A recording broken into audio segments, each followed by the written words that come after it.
I am Desiree Coleman, 32 years old.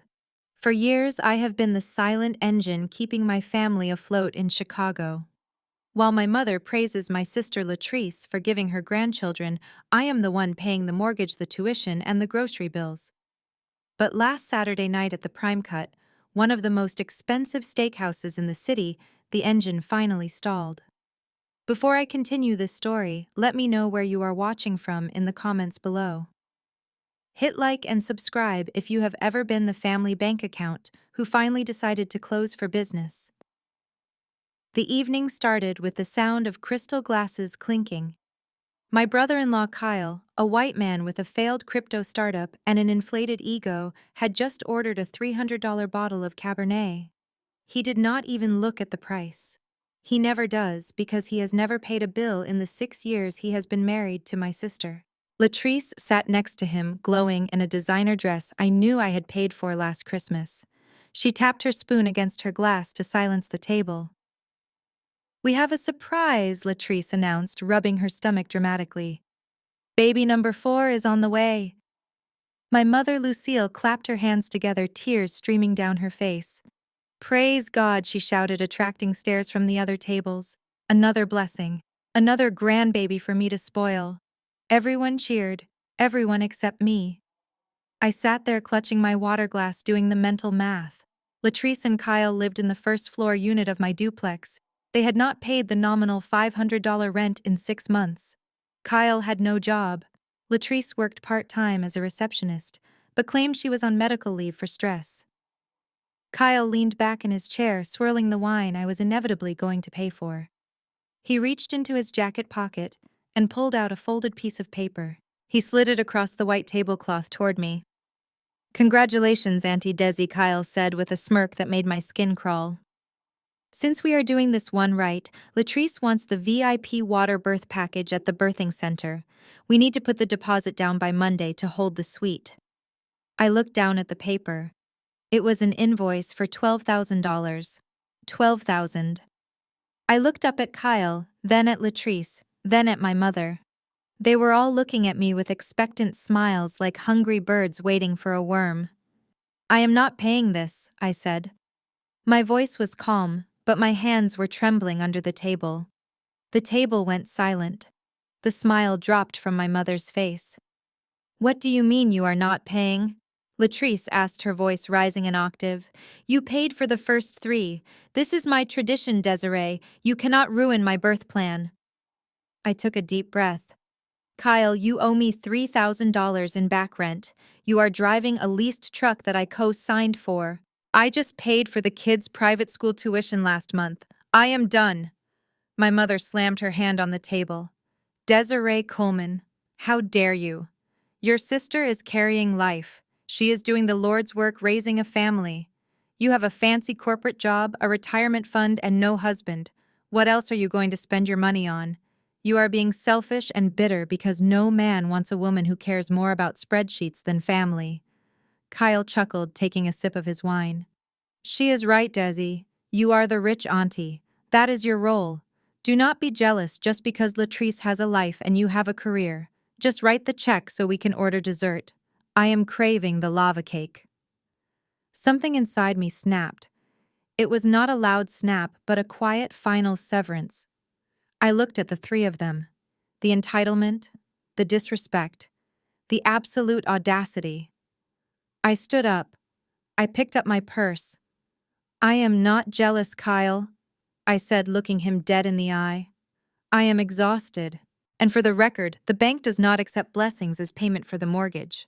I signaled the waiter who was hovering nearby. He came over looking nervous. "Check for 1, please," I told him. "Just my iced tea and the house salad."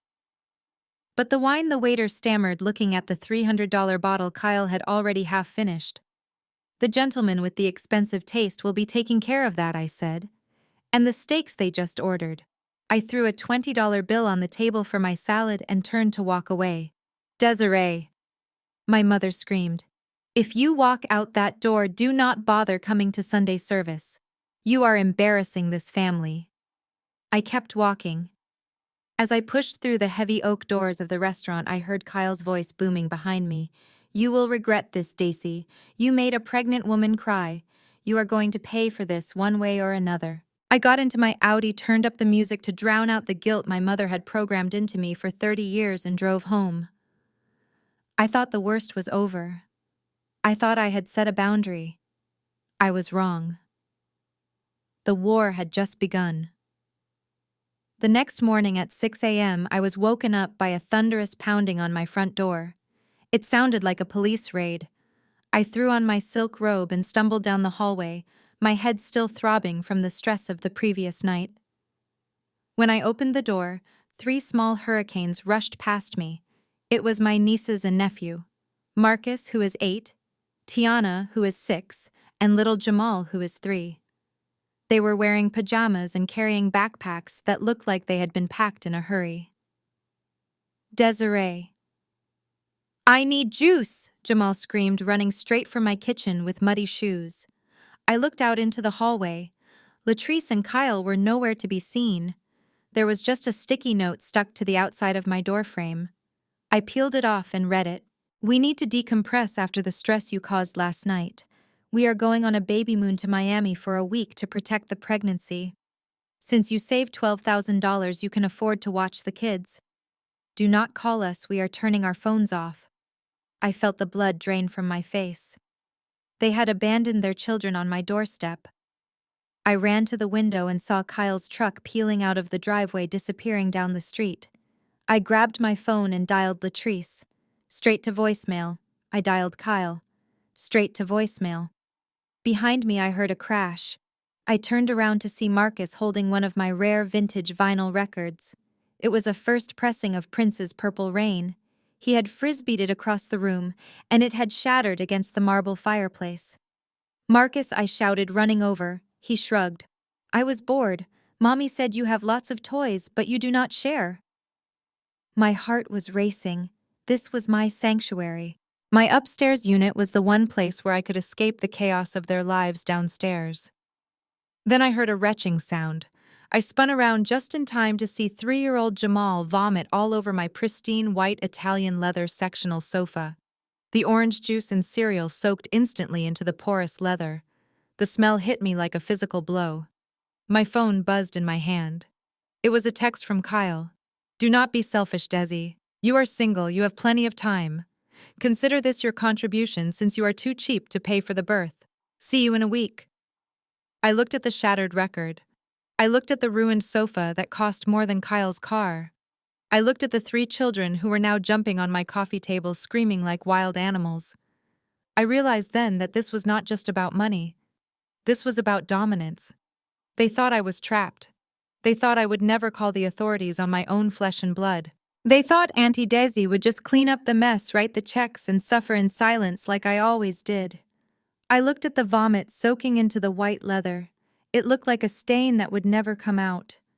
I took a deep breath, walked into my home office, and locked the door. I could hear Tiana pounding on the wood, demanding I come out and make pancakes. I looked at my phone. I had 2 choices. I could order a steam cleaner and surrender for the rest of my life, or I could press the nuclear button. I scrolled through my contacts until I found the number I hoped I would never have to use. I pressed call. Hello, is this Child Protective Services? I asked, my voice steady and cold as ice. I need to report 3 abandoned minors. Their parents have left the state with no intention of returning. I hung up the phone and waited. I knew that call would change everything. I knew my mother would never forgive me. But as I listened to my house being destroyed on the other side of the door, I knew that the invoice for my kindness was finally overdue, and I was about to collect every single penny. I stared at the ruin of my living room. The white leather sofa was soaking up the vomit like a sponge, and the smell of soured orange juice hung heavy in the air. My 3-year-old nephew Jamal was crying in the corner, not because he was hurt, but because he realized the cartoons were not coming on. A normal person might have grabbed a towel and started scrubbing. A normal aunt might have hugged the child and cooked breakfast. But I was done being normal. I was a risk management director, and I was currently looking at a situation that had spiraled completely out of control. I did not scream. I did not cry. I simply walked into my home office, locked the door, and opened my laptop. My first call was not to my sister. It was to Elite Nannies of Chicago. They were an emergency service for high net worth clients charging $50 an hour with a 4-hour minimum. I gave them my credit card number without hesitation. I needed a professional witness in the house, someone licensed and neutral, just in case things got ugly later.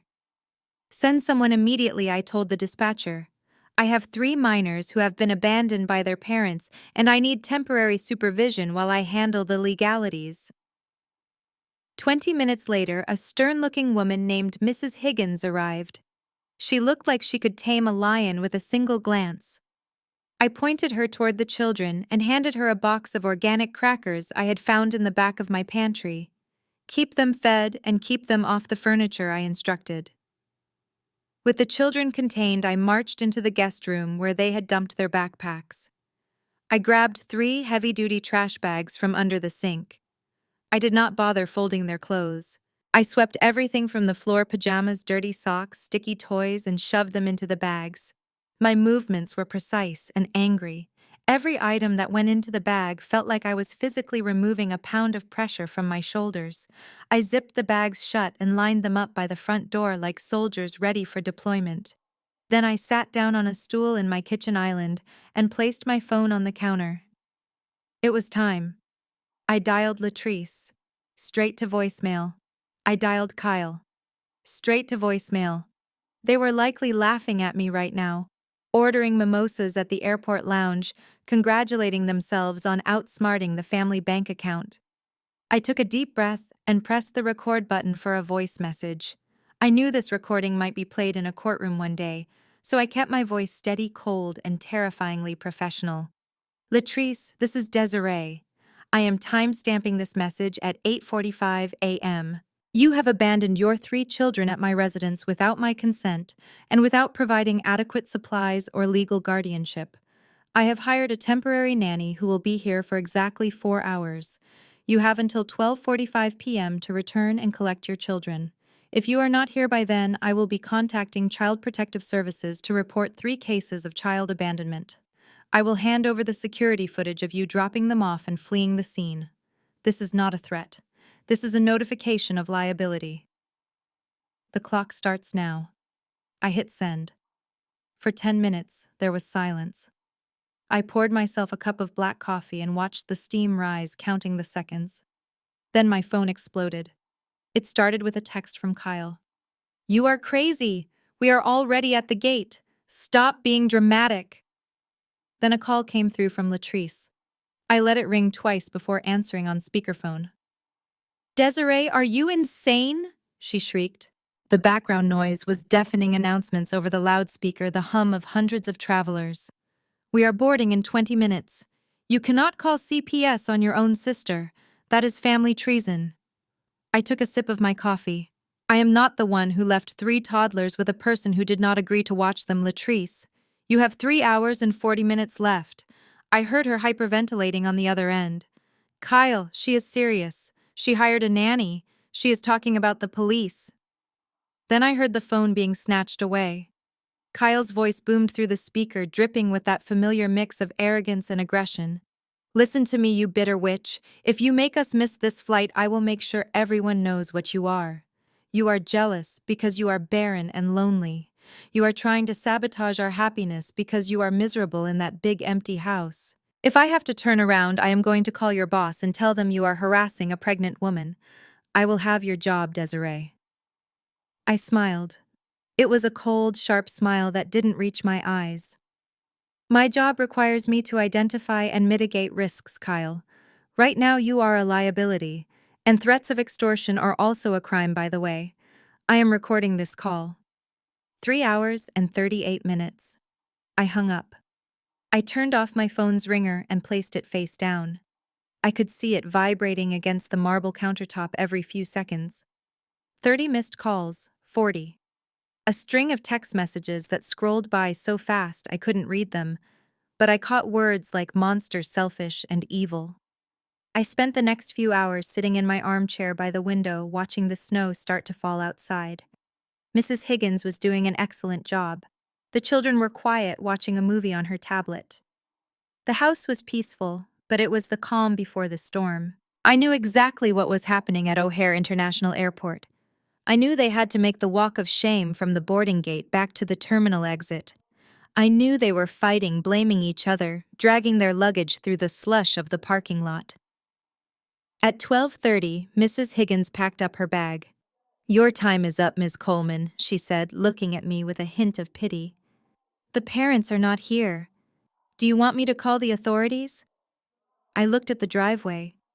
It was empty, my heart hammered against my ribs. Had they called my bluff? Was I really going to have to watch my nieces and nephew get put into a squad car? "Just give them 10 more minutes," I said, my voice wavering for the first time. "I will pay for the extra hour." Mrs. Higgins nodded and sat back down. The minutes ticked by like hours. The sky outside turned from gray to black as evening set in. I realized they must have gotten stuck in traffic coming back from the airport. Or maybe they waited until the very last second to leave, testing me. It was a long, agonizing wait. I fed the kids dinner, frozen nuggets I found in the back of the freezer.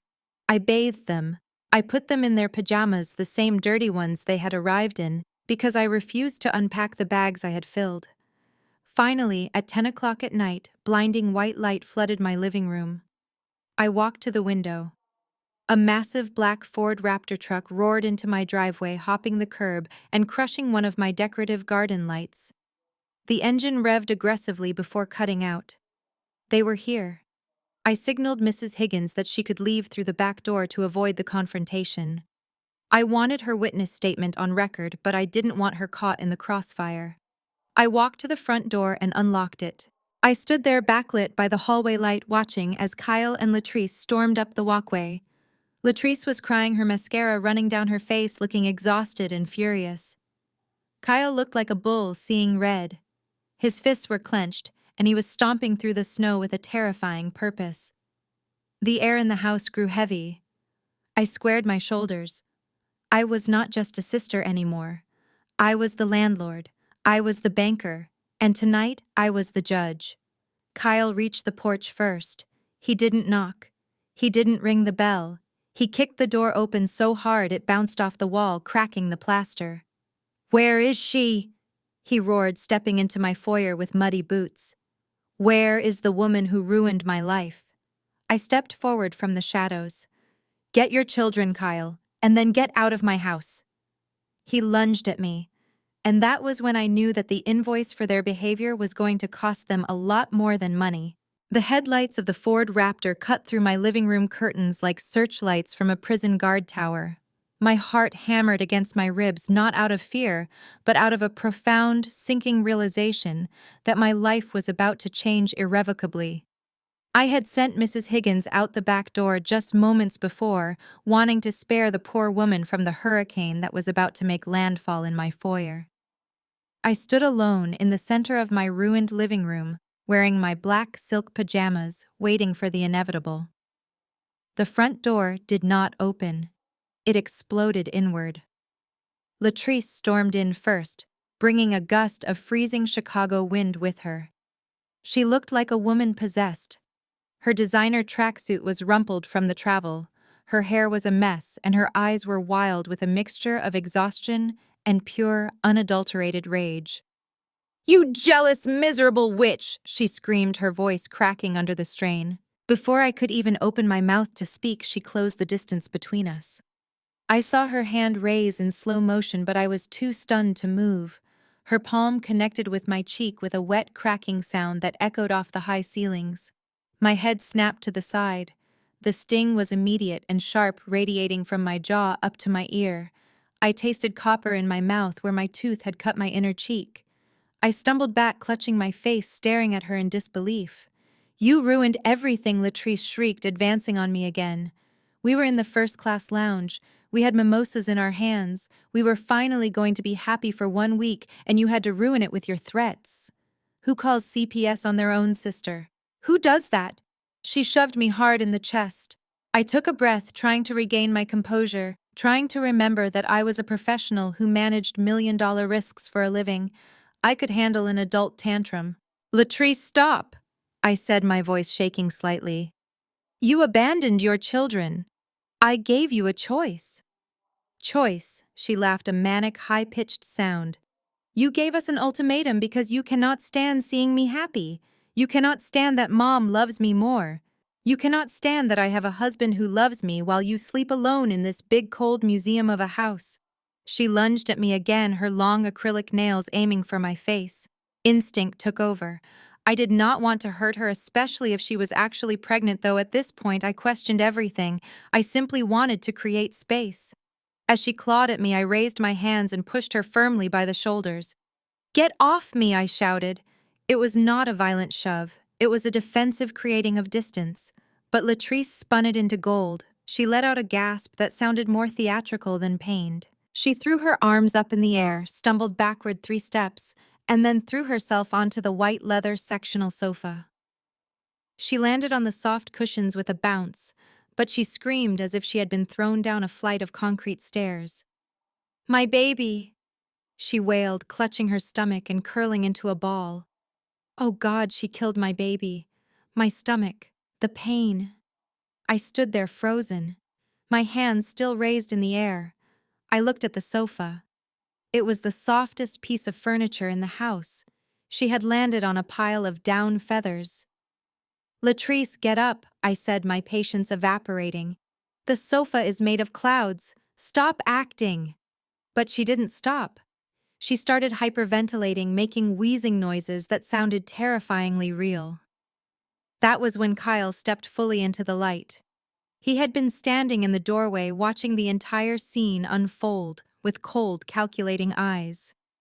He didn't rush to his wife's side to check if she was okay. He didn't check for blood or injury. Instead, he pulled out his iPhone. Record this, Kyle shouted, his voice booming with authority.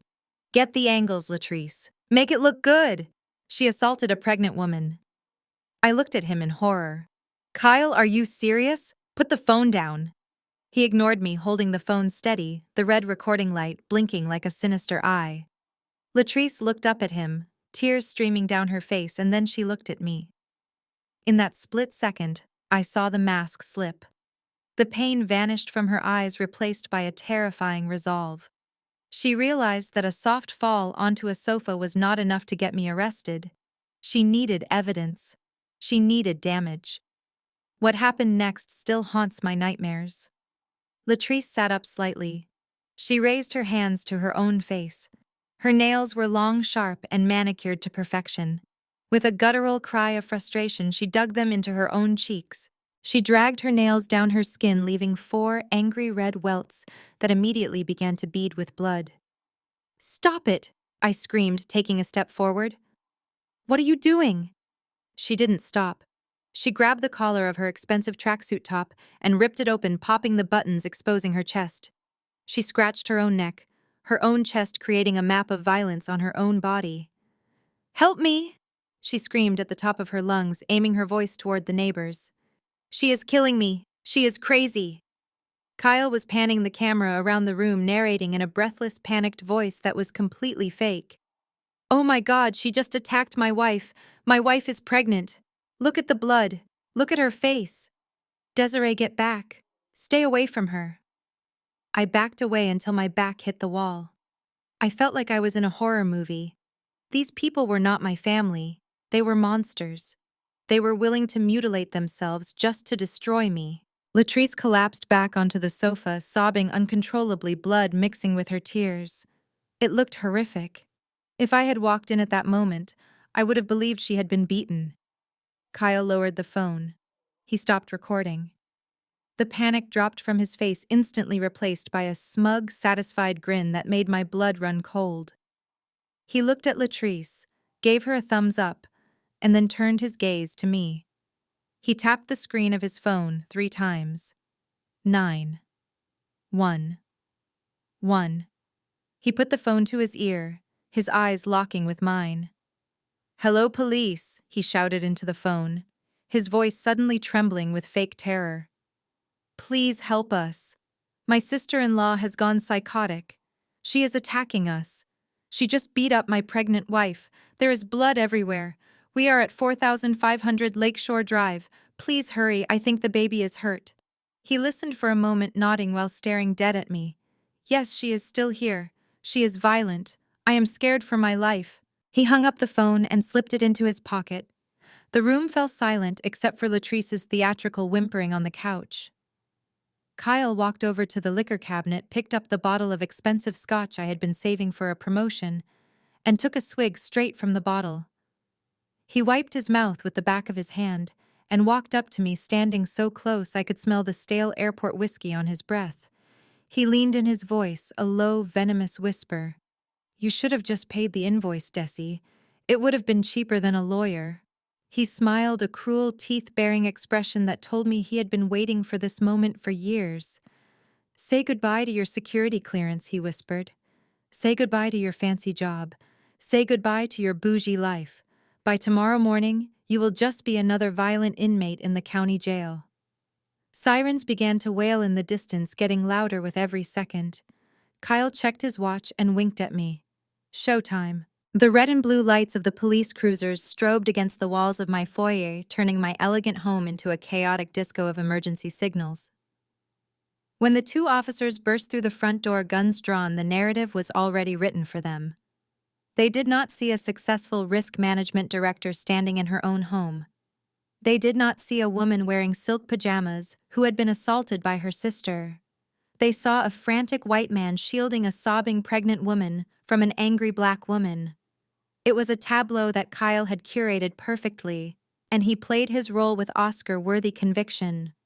Officer, thank God you are here, Kyle shouted, stepping forward with his hands raised in a gesture of harmless surrender. He positioned his body between me and the police, creating a physical barrier that marked me as the threat. She has gone crazy. She attacked my wife. She was trying to drag her out of the house. Get on the ground! The lead officer screamed at me, his flashlight blinding me. Ma'am, get on the ground now. I stood frozen. The injustice of it clogged my throat like thick smoke. Officer, this is my house, I said, my voice steady but loud. These people are trespassing. I am the one who called. I did not finish the sentence. The officer did not care about property deeds or logic. He saw a man claiming his pregnant wife was in danger, and he reacted. He closed the distance between us in 2 strides, grabbed my arm, and spun me around. I felt the air leave my lungs as I was shoved against the wall. The plaster cooled my cheek, the same cheek Latrice had slapped moments ago. Do not resist, he barked, pulling my arms behind my back. I am not resisting, I said, enunciating every word. I am complying. But you are making a mistake. Check the ID in my purse. This is my home. Kyle's voice cut through the air, hysterical and loud. She is unstable, officer. She has been drinking. She is jealous because we are having another baby and she cannot have kids. She tried to push my wife down the stairs. Look at Latrice's face. Look at what she did. I twisted my head to look at them. Latrice was still on the sofa, clutching her stomach with one hand and pointing at her bleeding cheek with the other. The scratches she had inflicted on herself were bright red and angry. She looked at the second officer, a younger woman, and let out a wail that sounded like a dying animal. She tried to take my babies, Latrice sobbed, adding a new terrifying layer to the lie. She was packing their bags. She said if I did not give her my children, she would kill me. She wants to steal my family. The female officer gasped and immediately moved to comfort Latrice. It is okay, ma'am, you are safe now. The ambulance is on the way. I felt the cold bite of metal as the handcuffs clicked around my wrists. The sound was final. It was the sound of my life shattering. I had never been in trouble with the law. I had a security clearance for my job. I managed millions of dollars in assets. And now I was being treated like a violent criminal in the hallway of the home I had worked 80-hour weeks to pay for. You have the right to remain silent, the officer recited, patting me down roughly. I looked past him, searching for the one person who could stop this. My mother. Lucille was standing by the entrance to the kitchen, clutching her Bible to her chest. She had watched the whole thing. She had seen Latrice scratch herself. She had seen Kyle hand me the phone to record. She knew the truth. She knew I was the one who paid for her medication, her church tithes, and the roof over her head. "Mom!" I called out, my voice cracking. "Mom, tell them! Tell them what happened!" The room went quiet for a heartbeat. The officers looked at the older woman standing in the shadows. "Ma'am, is this your daughter?" the officer asked, gesturing to me with his head. My mother looked at me. For a second, I saw a flicker of conflict in her eyes. I saw the years of me paying her bills, driving her to appointments, and being the dutiful daughter. But then she looked at Latrice, her golden child, her pregnant baby who was currently staging the greatest performance of her life. Lucille took a deep breath, closed her eyes, and turned her head away. "I just want peace," she whispered loud enough for everyone to hear. "I just want my grandbabies to be safe. If she is hurting the family, take her away." The betrayal hit me harder than a physical blow. It felt like a knife twisting in my gut. My own mother, the woman who gave birth to me, had just signed my arrest warrant with her silence. She chose the lie. She chose the drama. She chose them. "Come on, let's go," the officer said, pushing me toward the door. They marched me out of my house. The cold Chicago wind bit through my thin silk pajamas, but I was numb. I could not feel the cold. I could not feel my feet touching the pavement. I saw my neighbors peeking out from behind their curtains. Mrs. Johnson from across the street was on her porch shaking her head. I wanted to scream that I was innocent, that I was the victim, but I knew it would only make me look more like the angry, unstable woman Kyle had painted me to be. They pushed me into the back of the squad car. The seat was hard plastic, cold and unforgiving.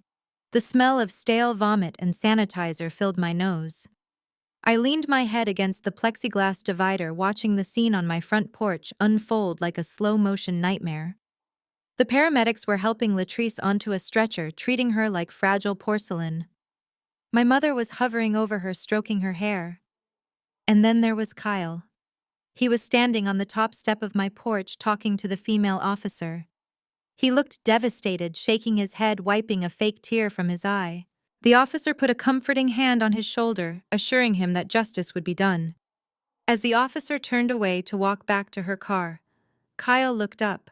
He looked directly at the back of the squad car where I was sitting in the dark. He knew I was watching. He knew I could see him. The devastated husband mask vanished instantly. His posture straightened. He smoothed down his shirt. A slow, dark smile spread across his face. It was the smile of a predator who had just taken down big game. He raised his hand in a small wave, and then slowly, deliberately, he winked at me. It was a wink that said, "I won." It was a wink that said, "I own you." The door of the squad car slammed shut, sealing me in the darkness. As the engine roared to life and we began to pull away from the house I had built, I did not cry. I stared at that wink in my mind's eye. I memorized it. I engraved it onto the surface of my soul. Kyle thought the game was over because he had played his ace. He thought sending me to jail would break me. He thought I would come crawling back begging for forgiveness, checkbook in hand. But as the siren began to wail, cutting through the silence of the night, I made a vow. I was not going to get mad. I was not going to get sad. I was going to get even. He wanted to use the law to destroy me. Fine. I would show him exactly how sharp a weapon the law could be when wielded by someone who actually understood how to read the fine print. The car turned the corner, and my house disappeared from view. The old Desiree, the doormat the bank account sat in those handcuffs, and died. And in her place, something cold and dangerous began to wake up. The smell of a county jail holding cell is something that never leaves you. It is a mix of stale urine, industrial bleach, and dried sweat. It is the scent of misery. I sat on a freezing cold metal bench, hugging my knees to my chest, trying to stop my body from shaking. The silk pajamas that I wore to sleep in my climate-controlled master suite offered absolutely no protection against the damp chill of the cell. I looked down at my feet. I was barefoot. In the chaos of the arrest, the officers had not even allowed me to put on slippers. The concrete floor was gritty and sticky, and every time I shifted my weight, I felt a new wave of humiliation wash over me. 20 minutes earlier, I had gone through the most degrading process of my life. A female officer whose eyes held zero sympathy had ordered me to stand against a height chart. She barked commands at me like I was a dog. Turn left, turn right, chin up, eyes forward. The camera flash was blinding, burning white spots into my vision. That photo, my mugshot, was now in the system. Desiree Coleman, 32 years old, Director of Risk Management, charged with domestic battery and child endangerment. I had been fingerprinted, my hands pressed onto the scanner until my knuckles turned white. They took my pearl earrings. They took my Apple Watch. They took my dignity. When they shoved me into this cell and the heavy metal door slammed shut with a clang that vibrated through my bones, I thought I would die. For the first hour, I cried. I am not ashamed to admit it. I cried because I was scared. I cried because I had never broken a rule in my life. I was the girl who got straight A's. I was the woman who paid her taxes early. I was the pillar of the community. And here I was, caged like an animal, because my sister decided to scratch her own face. But as the hours ticked by, marked only by the dripping of a leaky faucet somewhere in the corridor, something shifted. The tears stopped. The shaking stopped. The fear that had been gripping my heart began to curdle into something else. It hardened. It turned cold. I closed my eyes and replayed the scene on my front porch. I saw Kyle's face. I saw that wink. That arrogant, evil wink. He looked at me not as a sister-in-law, but as a resource he had finally tapped dry. He thought that by putting me in here he had broken me. He thought I would emerge from this cell desperate to make things right, desperate to pay whatever price they named to make the charges go away. He was wrong. I sat up straighter on the metal bench. I took a deep breath, filling my lungs with the sour air. I closed my eyes and went to my happy place. But my happy place was not a beach or a childhood memory. It was my office. It was my spreadsheets. It was my risk assessment protocols. In my line of work, we have a term called a toxic asset. It is an investment that has become so detrimental, so poisonous to the portfolio that you cannot just ignore it. You cannot hope it gets better. You have to liquidate it. You have to cut it loose immediately, regardless of the initial cost, to save the rest of the company. I realized then, sitting in the dark, that my family was a toxic asset. My mother, Lucille, was not a parent. She was a shareholder who only cared about her dividends. Latrice was a failing subsidiary that kept demanding bailouts. And Kyle was essentially corporate fraud wrapped in human skin. For years, I had been trying to manage this risk. I had been paying the premiums, covering the losses, hoping the market would turn. But tonight, the market had crashed. I opened my eyes. The old Desiree, the one who wanted her mommy's approval, had died the moment Lucille turned her back on me. The woman sitting on this bench was the risk manager, and I was about to initiate a hostile takeover of my own life. A guard walked by and banged his baton on the bars. "Coleman, you get one phone call. Make it count." He opened the door and led me to a wall-mounted phone in the hallway. I picked up the heavy receiver.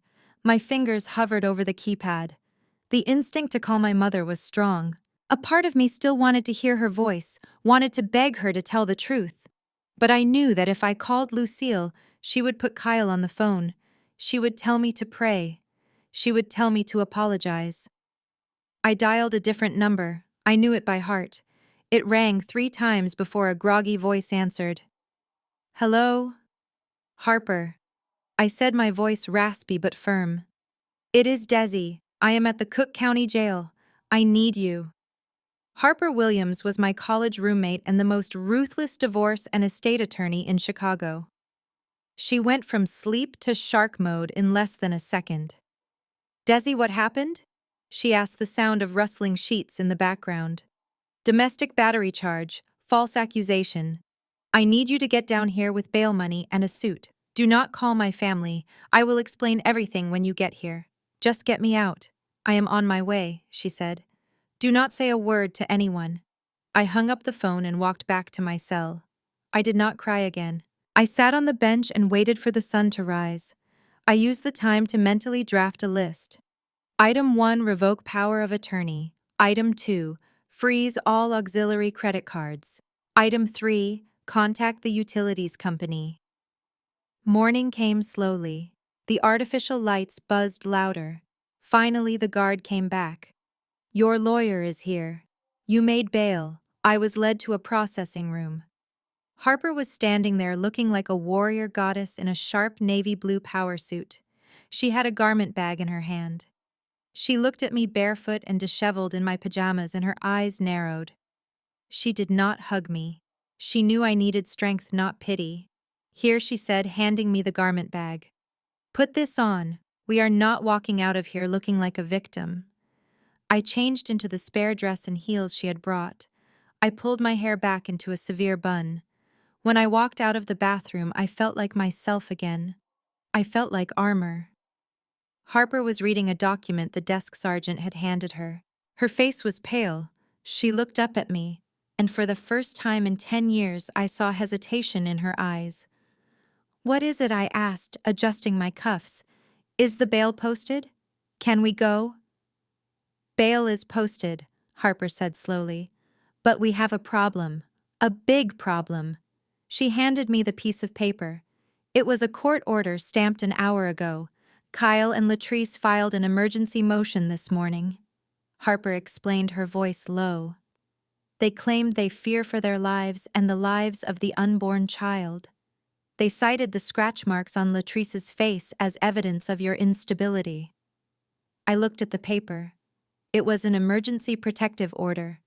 It says I cannot go within 500 feet of the victims. I read aloud. Okay, so I stay away from them. I do not want to see them anyway. Harper shook her head. Read the address listed for the victims, Desi. I looked down at the address line. 4500 Lakeshore Drive. My address. My house. The judge granted them exclusive possession of the residence for the duration of the order because they have minor children and Latrice is pregnant, Harper said, her voice filled with disbelief. Desi, you cannot go home. If you step foot on your own driveway, you will be arrested again. They just legally stole your house. The bright morning sun hitting the pavement outside the county jail felt less like a blessing and more like an interrogation lamp. I stood on the sidewalk next to my lawyer Harper, watching the city of Chicago wake up. Commuters were rushing to catch trains, coffee in hand, worrying about deadlines and meetings. Yesterday I was one of them. Today I was a defendant standing in a borrowed dress holding a piece of paper that effectively made me homeless. Harper adjusted her glasses and pointed to the paragraph highlighted in yellow on the court order. I need you to understand this clearly, Desi, she said, her voice dropping to that serious tone she usually reserved for million-dollar settlements. The judge granted the emergency protective order. It states you must maintain a distance of at least 500 feet from Latrice and Kyle at all times. I nodded, feeling a headache pulsing behind my eyes. Fine, I said, reaching for my purse. I do not want to see them anyway. I will just go home, lock my door, and stay in my upstairs unit. They can rot downstairs for all I care. Harper grabbed my arm, stopping me from hailing a cab. Desi, listen to me. You cannot go home. I looked at her, confused. What do you mean? It is a duplex. We have separate entrances. The order grants the protected parties exclusive possession of the residence. Harper explained, her eyes full of sympathy. Because they live at the same address, and because Latrice claimed she is terrified you will try to hurt the baby, the judge ruled that they get to stay. You have to find somewhere else to live until the hearing in 3 weeks. The words hit me harder than Latrice's slap. Exclusive possession. Let me get this straight, I said, my voice rising. I bought that house. I pay the mortgage. I pay the property taxes. I pay the insurance. I pay the water bill that they use to take hour-long showers. And now, the law says I cannot step foot on my own driveway. Harper nodded grimly. It is standard procedure in domestic violence cases involving cohabitation. The law prioritizes the safety of the alleged victim over property rights. Kyle knew exactly what he was doing when he filed this. I felt the bile rise in my throat. This was the masterstroke. Kyle had not just wanted to humiliate me. He wanted to displace me. He had weaponized the legal system to evict me from my own sanctuary. While I had been shivering in a jail cell, he was probably sleeping in my guest bed, eating my food, and laughing at how easy it was to steal a life he did not earn. I looked at the piece of paper in my hand. It was not just a court order. It was a declaration of war. I am technically homeless, I whispered, the absurdity of it almost making me laugh. I have a credit score of 850. I have 6 figures in the bank. And I am homeless because my unemployed brother-in-law knows how to cry on cue. Harper squeezed my shoulder. Go to a hotel. Get some sleep. Do not go near the house. If you violate this order, you go straight back to jail, and I cannot bail you out twice. I took a cab to the Peninsula Hotel. I did not go to a motel. I did not go to a friend's couch. If I was going to be exiled, I was going to be exiled in luxury. I walked up to the reception desk looking disheveled, but holding my head high. I slammed my black American Express card on the marble counter. I need the best suite you have available, I told the receptionist. Indefinitely. Once inside the suite with its floor-to-ceiling windows overlooking the lake, I did not collapse on the bed. I did not order room service and eat my feelings. The time for crying was over. The time for feeling sorry for myself was over. I walked into the bathroom, which was larger than Kyle's entire future, and turned on the shower. I scrubbed my skin until it was red, washing away the smell of the jail, the feel of the police officer's hands, and the invisible stain of my mother's betrayal. I stepped out, dried off, and put on the thick white hotel robe. It felt like armor. I walked into the living area of the suite and sat down at the mahogany desk. I opened my laptop. The screen glowed to life, illuminating my face. Kyle thought he had won because he had taken the house. He thought he had cut me off from my resources. But he forgot one thing. My power did not come from bricks and mortar. My power came from information. And I had access to everything. I logged into my secure cloud server. I pulled up the family trust documents. I pulled up the deed to the house. I pulled up the spreadsheet where I tracked every single penny I had ever loaned them. I saw the transaction history. I saw the dates. I saw the lies. Kyle thought he was playing checkers.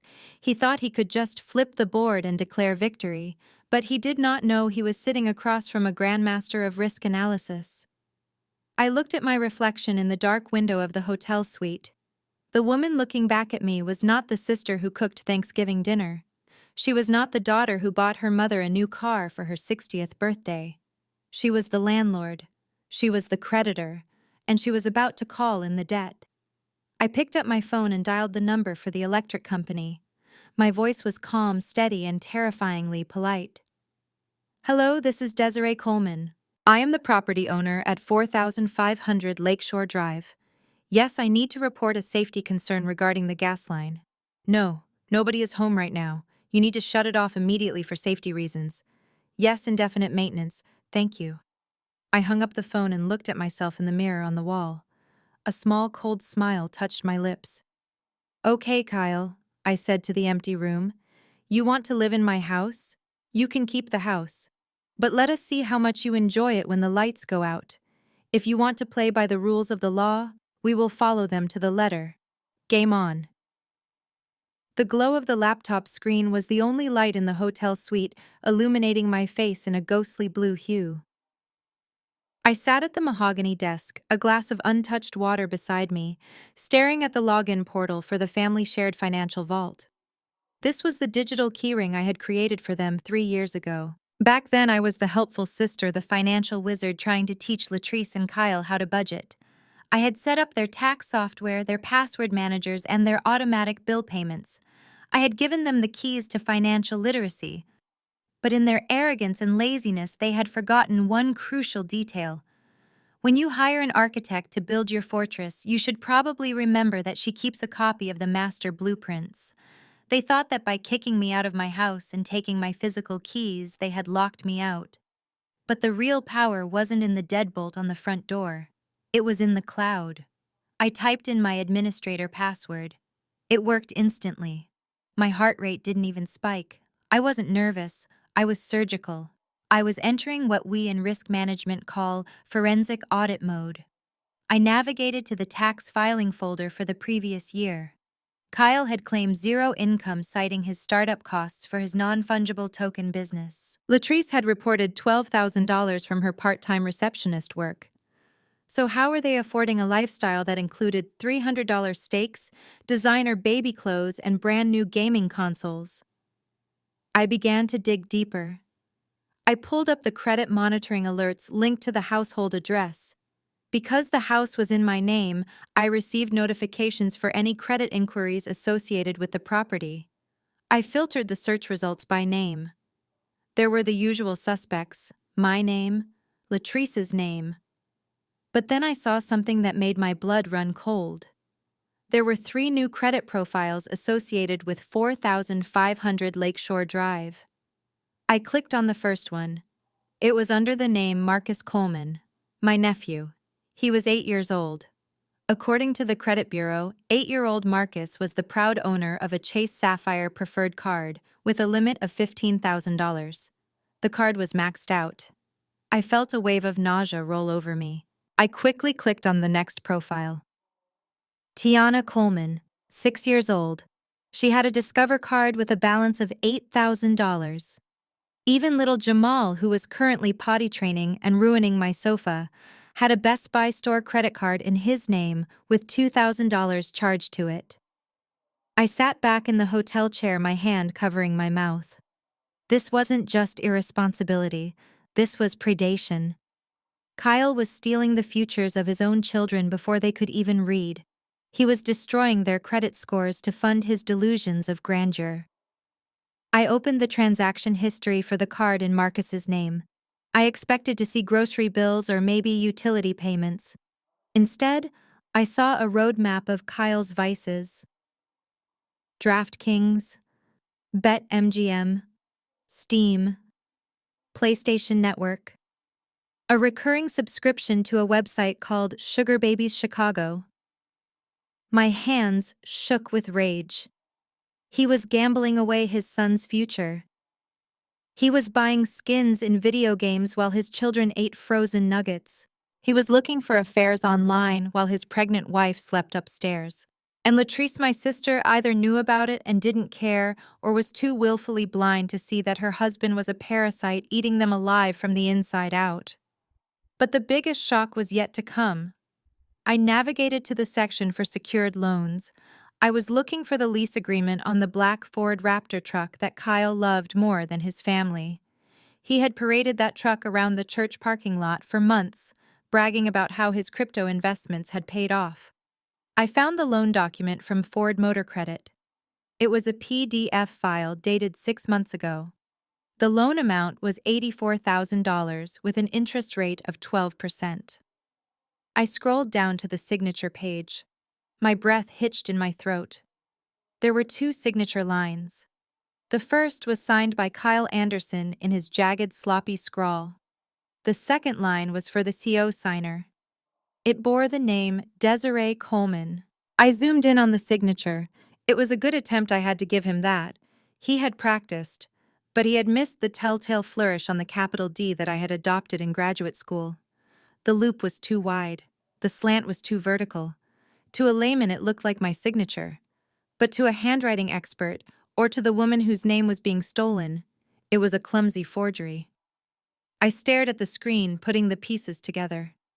Kyle had used my high credit score and my name to secure the loan for his dream truck because his own credit was in the gutter. He had committed wire fraud and bank fraud. He had crossed the line from being a mooch to being a felon. I closed my eyes and let the reality wash over me. For years I had viewed Kyle as a nuisance, a gnat buzzing around my head. But gnats don't forge federal documents. Gnats don't steal the identities of toddlers. I had underestimated the depth of his depravity.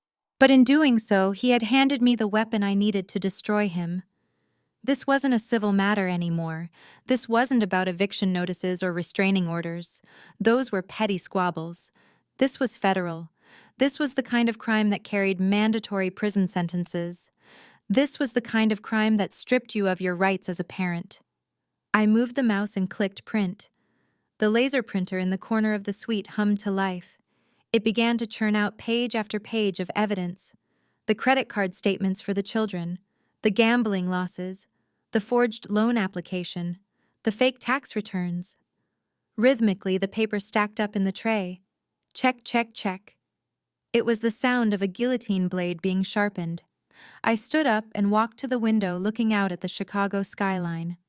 Somewhere out there in my warm house, Kyle was probably sleeping soundly in my guest bed thinking he had won. He was probably dreaming about driving his big truck to court tomorrow to watch me get humiliated.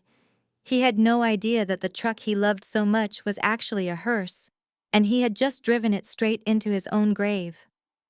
I picked up the stack of warm papers. I felt the weight of them in my hands. It was heavy. It was the weight of justice. I walked back to the desk and pulled out a fresh manila folder. I placed the documents inside and sealed it. On the front, I wrote one word in black marker: evidence. I looked at the folder and whispered into the empty room. Kyle, you are not just a bad brother-in-law. You are not just a bad father. You are a federal case number. And I am going to be the witness who buries you. I picked up my phone and dialed Harper. It was 3 a.m., but I knew she would answer. Desiree Harper answered, her voice thick with sleep. Please tell me you are not in jail again. No, I said, my voice vibrating with adrenaline. But someone is going to be. Get a federal prosecutor on the line for tomorrow morning. I found the smoking gun. What did you find? Harper asked, suddenly wide awake. I looked at the folder. I found 80,000 reasons why Kyle Anderson is never going to see the outside of a cell again. We are not going to family court tomorrow, Harper. We are going to the FBI. The folder of evidence sat on the desk next to my laptop, a heavy brick of paper that contained the proof of my brother-in-law's criminal stupidity. But legal justice moves slowly. The FBI would take time to investigate. The courts would take months to process the fraud charges. And right now, sitting in my hotel suite, while Kyle and Latrice slept in my Egyptian cotton sheets, I did not have the patience for slow justice. I needed something immediate. I needed something that would remind them that while they might occupy the physical structure of 4,500 Lakeshore Drive, I was the one who controlled its heartbeat. I picked up my phone. It was 9 in the morning on a Tuesday. The temperature outside was 17 degrees below zero with the wind chill. It was a classic Chicago deep freeze, the kind that turns Lake Michigan into a sculpture of ice and makes the air hurt your lungs. I dialed the customer service number for People's Gas. Thank you for calling People's Gas, the automated voice chirped. I navigated the menu until I reached a human representative. Account verification, please, the operator asked. I gave them my name, my social security number, and the account password. It was verified instantly. Of course it was. I had paid every single bill for that house for the last 5 years. How can I help you today, Ms. Coleman? I am the property owner at 4,500 Lakeshore Drive, I said, keeping my voice calm and professional. I am currently doing some major renovations on the property, and I have reason to believe there is a compromise in the main line leading to the residential units. For safety reasons, I need to request an immediate suspension of service. Oh my, the operator said, sounding concerned. If you smell gas, you should call 911. No, nobody is currently authorized to be in the residence. I lied smoothly. It is a construction zone right now. But my contractor just informed me that the pipes need to be replaced. I need the gas shut off remotely at the main valve, and while we are at it, I need to suspend the electricity service as well. We are doing electrical work, and I do not want any live wires. I understand, she said. Safety first. I can process that disconnect order immediately. Since you have smart meters installed, we can cut the feed remotely. It should take effect in about 15 minutes. Thank you, I said. Please keep it off until I call to reactivate. It might take a few weeks. I hung up the phone. Then I called the water department. Same story. Major leak. Flooded basement risk. Shut it down. I set the phone down on the mahogany desk and walked to the floor to ceiling window. I looked out at the frozen city. I imagined the electrons rushing through the wires suddenly hitting a wall. I imagined the gas valves closing tight. Kyle wanted to live in my house. He wanted to claim squatters' rights using a restraining order. Well, he was welcome to the bricks and the mortar. But the heat, the light, and the hot water were privileges provided by me, and I had just revoked my hospitality. 5 miles away inside the duplex, the morning routine was in full swing. I knew this because I could see the activity log on my router app before the internet died. Kyle was playing Call of Duty online. Latrice was streaming a reality show in 4K resolution. The smart thermostat was set to a tropical 75 degrees. Then the silence hit. It wouldn't have been a loud noise, just the sudden cessation of the hum that underpins modern life. The refrigerator compressor shuddering to a halt, the low buzz of the furnace fan dying away, the television screen turning black. In the hotel room, I refreshed my router app. Status offline. Connection lost. I poured myself a cup of steaming hot coffee and smiled. Inside the house, chaos was beginning to bloom. I imagined Kyle throwing his controller down as his game disconnected. I imagined Latrice shouting from the bathroom because the hairdryer had cut out halfway through drying her hair. At first, they probably thought it was a neighborhood outage. They would check the breakers. They would look out the window and see that the streetlights were still on, that the neighbors' houses were still glowing with warmth. Then the cold would start to creep in. A Chicago house without heat in February is not just uncomfortable, it is a tomb. The temperature drops rapidly, the walls usually warm to the touch turn icy, the floors become slabs of frozen concrete. 30 minutes passed. My phone screen lit up. Incoming call, Latrice. I stared at the name dancing on the screen. She was calling me. The woman who had filed a restraining order against me, less than 24 hours ago, was now breaking her own legal boundary because she was cold. I let it ring. It stopped. Then it rang again. And again. I picked up the phone, but I did not answer. I went to the contact settings for Latrice. Block caller. I went to the contact settings for Kyle. Block caller. They wanted no contact. They wanted me to stay away. I was simply respecting their wishes. I imagined the panic setting in. They couldn't cook food because the stove was electric. They couldn't take a shower because the water was off and the tank was cold. They couldn't even charge their phones once the batteries died. By noon, the temperature inside the house would be dropping into the 40s. They would be seeing their breath in the living room. The kids would be crying. And they couldn't leave. If they left, they admitted defeat. If they went to a hotel, they would have to use their own credit cards, which were maxed out or frozen. They were trapped in the luxury prison they had stolen from me. I checked my email. A notification from the smart home security system popped up. It was running on battery backup now. Alert glass break sensor triggered. Living room. I frowned. Had someone thrown a rock through the window? I opened the app, which was still managing to push data through the cellular backup. I accessed the camera in the living room. The image was grainy in the low light, but I could see clearly enough. Kyle was crouching in front of the decorative fireplace. That fireplace was a focal point of the living room. It was an antique, non-functional hearth that I had filled with white birch logs and fairy lights for aesthetic purposes. It was explicitly stated in the lease I had made them sign years ago, the one they never read, that the chimney was sealed. It was for decoration only, but Kyle didn't care about leases, and right now Kyle was cold. I watched on the small screen as he piled newspapers and cardboard boxes into the small hearth. He was shivering, wearing his winter coat inside the house. Latrice was sitting on the sofa wrapped in 3 blankets holding the kids. "Kyle, don't," I whispered to the screen. "You idiot. The flue is welded shut." On the screen I saw the flare of a lighter. Kyle lit the paper. The flames jumped up hungry and bright. For a second, he looked triumphant. He warmed his hands near the fire, turning to grin at Latrice, probably telling her that he was the provider, the man of the house who could survive the elements. Then physics took over.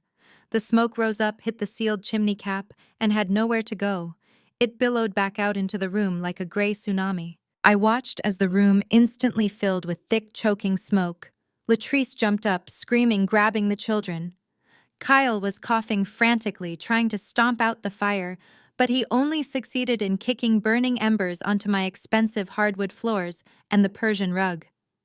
The smoke detector alarm finally blared, a piercing shriek that I could hear even through the muted microphone of the camera. Latrice was running toward the front door, dragging the kids. The room was turning into a gray void on my screen. I sipped my coffee. He had tried to steal my warmth, and now he was choking on it. I closed the app and picked up the phone again. I dialed 911. "Yes, emergency," I said calmly. "I am the owner of 4500 Lakeshore Drive. I am watching my security feed remotely. My tenants have started an uncontrolled fire in the living room. Yes, there are children inside. Please send the fire department and the police." I hung up and stood up. I grabbed my coat. Harper had told me not to go near the house, but she hadn't said anything about watching the show from the public sidewalk across the street. I walked out of the hotel room. It was time to see how Kyle explained arson to the authorities while violating a lease agreement. The heat was off, but things were about to get very hot for my brother-in-law. The temperature inside the duplex had dropped to 40 degrees by the time the sun began to set over Chicago. From my warm hotel suite, I watched the smart thermostat data flatline. My sister Latrice and her children were huddled under blankets in the living room, surrounded by the lingering smell of smoke from Kyle's failed attempt to light a fire. A normal husband and father would have stayed. He would have tried to fix the situation, or at least offered his body heat to his shivering wife. But Kyle Anderson was not a normal man. He was a parasite, and parasites detach when the host becomes inhospitable. At 5:30 p.m., the notification on my phone chirped. "Vehicle ignition detected, 2023 Ford Raptor." I opened the GPS tracking app. Kyle was leaving. He was abandoning his pregnant wife and 3 freezing children to go find warmth and alcohol for himself. I watched the little blue dot move away from the house, heading toward the commercial district. He drove to a dive bar called the Rusty Anchor, a place known for cheap whiskey and no questions asked. I imagined him climbing into that massive black truck. He loved that truck more than he loved his own son. He called it the Beast. He spent hours waxing it, buying accessories for it, and posting pictures of it on Instagram with captions about the grind and the hustle. He had no idea that the only reason he was driving it was because I had unknowingly co-signed the loan, but that was about to change. I picked up my phone and dialed the number for the Asset Recovery Division of the bank. I had spoken to them an hour ago to flag the fraud, but I had authorized a voluntary surrender of the collateral to mitigate the damages to my own credit report. Because my name was on the title as a co-buyer, I had the legal right to tell them exactly where the vehicle was. "Hello, this is the dispatch center," a gruff voice answered. "This is Desiree Coleman," I said, sipping my tea. "The vehicle is currently stationary. It is located at the Rusty Anchor Bar on 4th Street. The keys are likely with the driver inside, but you have my permission to tow it immediately. Be careful. The driver is aggressive. Copy that, Ms. Coleman. We have a unit 2 blocks away. We will grab it now." I switched back to the GPS view. The blue dot of the truck was sitting still in the bar parking lot. A new icon, a red tow truck symbol, was approaching it rapidly. Inside the bar, Kyle was likely on his second shot of bourbon, complaining to the bartender about his crazy sister-in-law who cut off his heat. He was probably feeling justified, the victim of a cruel world that did not appreciate his genius. He had parked the Raptor right in the front row under the street lamp so everyone could admire it. The Repo truck did not use sirens. It was a predator in the night. It backed up to the Raptor with mechanical precision. The driver, a man who had seen everything and feared nothing, hopped out and hooked the chains onto the front axle of Kyle's Pride and Joy. It takes less than 60 seconds to steal a car if you have the right equipment. The Repo driver was lifting the front wheels off the ground before the bar door even opened. But Kyle must have been watching from the window, or maybe he just sensed a disturbance in the force of his ego. The front door of the Rusty Anchor flew open. Kyle stumbled out into the snow, no coat, just his flannel shirt and a look of pure terror. "Hey!" he screamed, his voice cracking. "Hey, get away from my truck! What are you doing? That is my truck!" I could not hear him from my hotel room, but the police report I received later painted a vivid picture. Kyle ran across the icy parking lot, slipping and sliding, waving his arms like a windmill. He reached the tow truck driver just as the man was securing the safety chains. "Drop it!" Kyle roared, grabbing the driver by the shoulder. "You are stealing my car. I will kill you." The driver, a man twice Kyle's size, simply brushed his hand away. "Bank order, buddy?" The driver said calmly. "Step back." "I am not stepping back," Kyle shouted. He swung a fist at the driver. It was a sloppy, drunk punch that glanced off the driver's heavy winter jacket. That was a mistake. The driver did not punch back. He reached to his belt and pulled out a canister of pepper spray. He did not hesitate. He unleashed a stream of orange chemical fire directly into Kyle's face. Kyle screamed. It was a sound of absolute agony. He dropped to his knees in the dirty slush, clawing at his eyes. He gagged and coughed as the pepper spray filled his lungs. The driver stepped over him, finished securing the chains, and hopped back into his cab. The hydraulic lift whined as it raised the massive Ford Raptor into the air. My baby Kyle sobbed, snot and tears running down his face. "Don't take my truck, please. It is all I have." The tow truck engine roared to life. With no ceremony, no sympathy, and no hesitation, the driver pulled away. He dragged the $80,000 symbol of Kyle's masculinity out of the parking lot and into the night. Kyle was left kneeling in the yellow snow, blinded, freezing, and utterly alone. He stayed there for 5 minutes, trying to wipe the burning liquid from his eyes with snow, which only made it worse. Finally, the cold forced him to move. He stumbled back toward the bar, seeking refuge. He burst through the doors, red-eyed and gasping. The bartender took one look at him and shook his head. "You need to leave, man," the bartender said. "We do not want trouble here." "I just need to pay my tab," Kyle wheezed. "Then I will call an Uber." He reached into his back pocket and pulled out his wallet. His hands were shaking so badly he dropped it twice. He pulled out his shiny platinum credit card, the one he had opened in his 8-year-old son's name. He handed it to the bartender. The bartender swiped it. "Decline." "Try it again," Kyle pleaded. "It has a $20,000 limit." The bartender swiped it again. The machine beeped a harsh rejection tone. "Card is dead, buddy. Stolen card alert." Kyle tried another card. Decline. He tried the debit card linked to the joint account I used to put money into. Decline. I had frozen everything. Every single financial vein that fed his life had been clamped shut. "You have got to be kidding me," Kyle whispered. "Pay cash or I call the cops," the bartender said, reaching for the phone. Kyle dug into his pockets. He found a crumpled $10 bill and a handful of quarters. It was just enough to cover the 2 shots of cheap whiskey, but not enough for a tip, and certainly not enough for an Uber. He was 5 miles from home. It was 15 degrees below zero.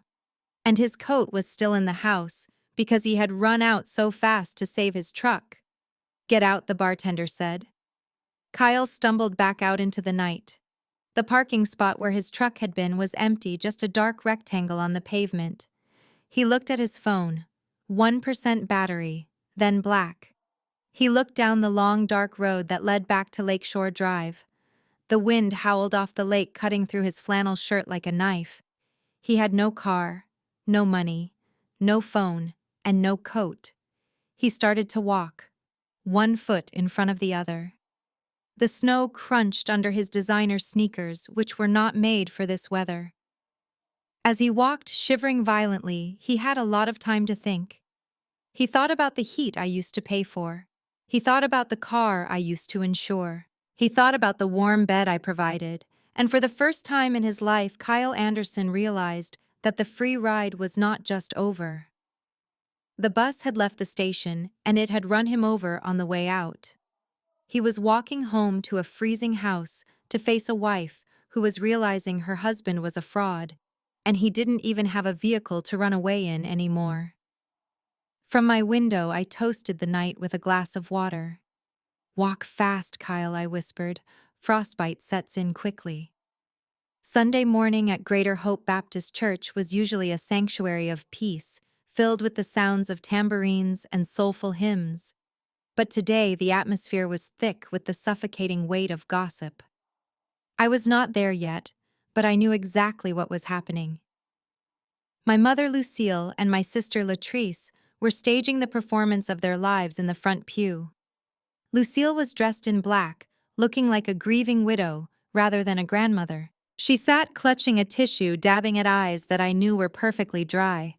Next to her, Latrice sat huddled in an oversized coat, shivering despite the heating system being set to 72 degrees. She had deliberately not worn makeup to highlight the dark circles under her eyes, and she kept touching her cheek where the self-inflicted scratches were now covered by a dramatic white bandage. They looked like refugees from a war zone, not squatters, living in a luxury duplex they had stolen. The whispers rippled through the congregation like a wave. "Did you hear about Desiree? She went crazy. She attacked her pregnant sister. She put them out on the street in the middle of winter." The rumors had spread faster than the flu. In the court of public opinion presided over by the church mothers in their elaborate hats, I had already been tried, convicted, and sentenced to eternal damnation. Pastor Wilson stepped up to the pulpit. He was a man I had respected for years, a man whose salary was partially subsidized by my generous tithes.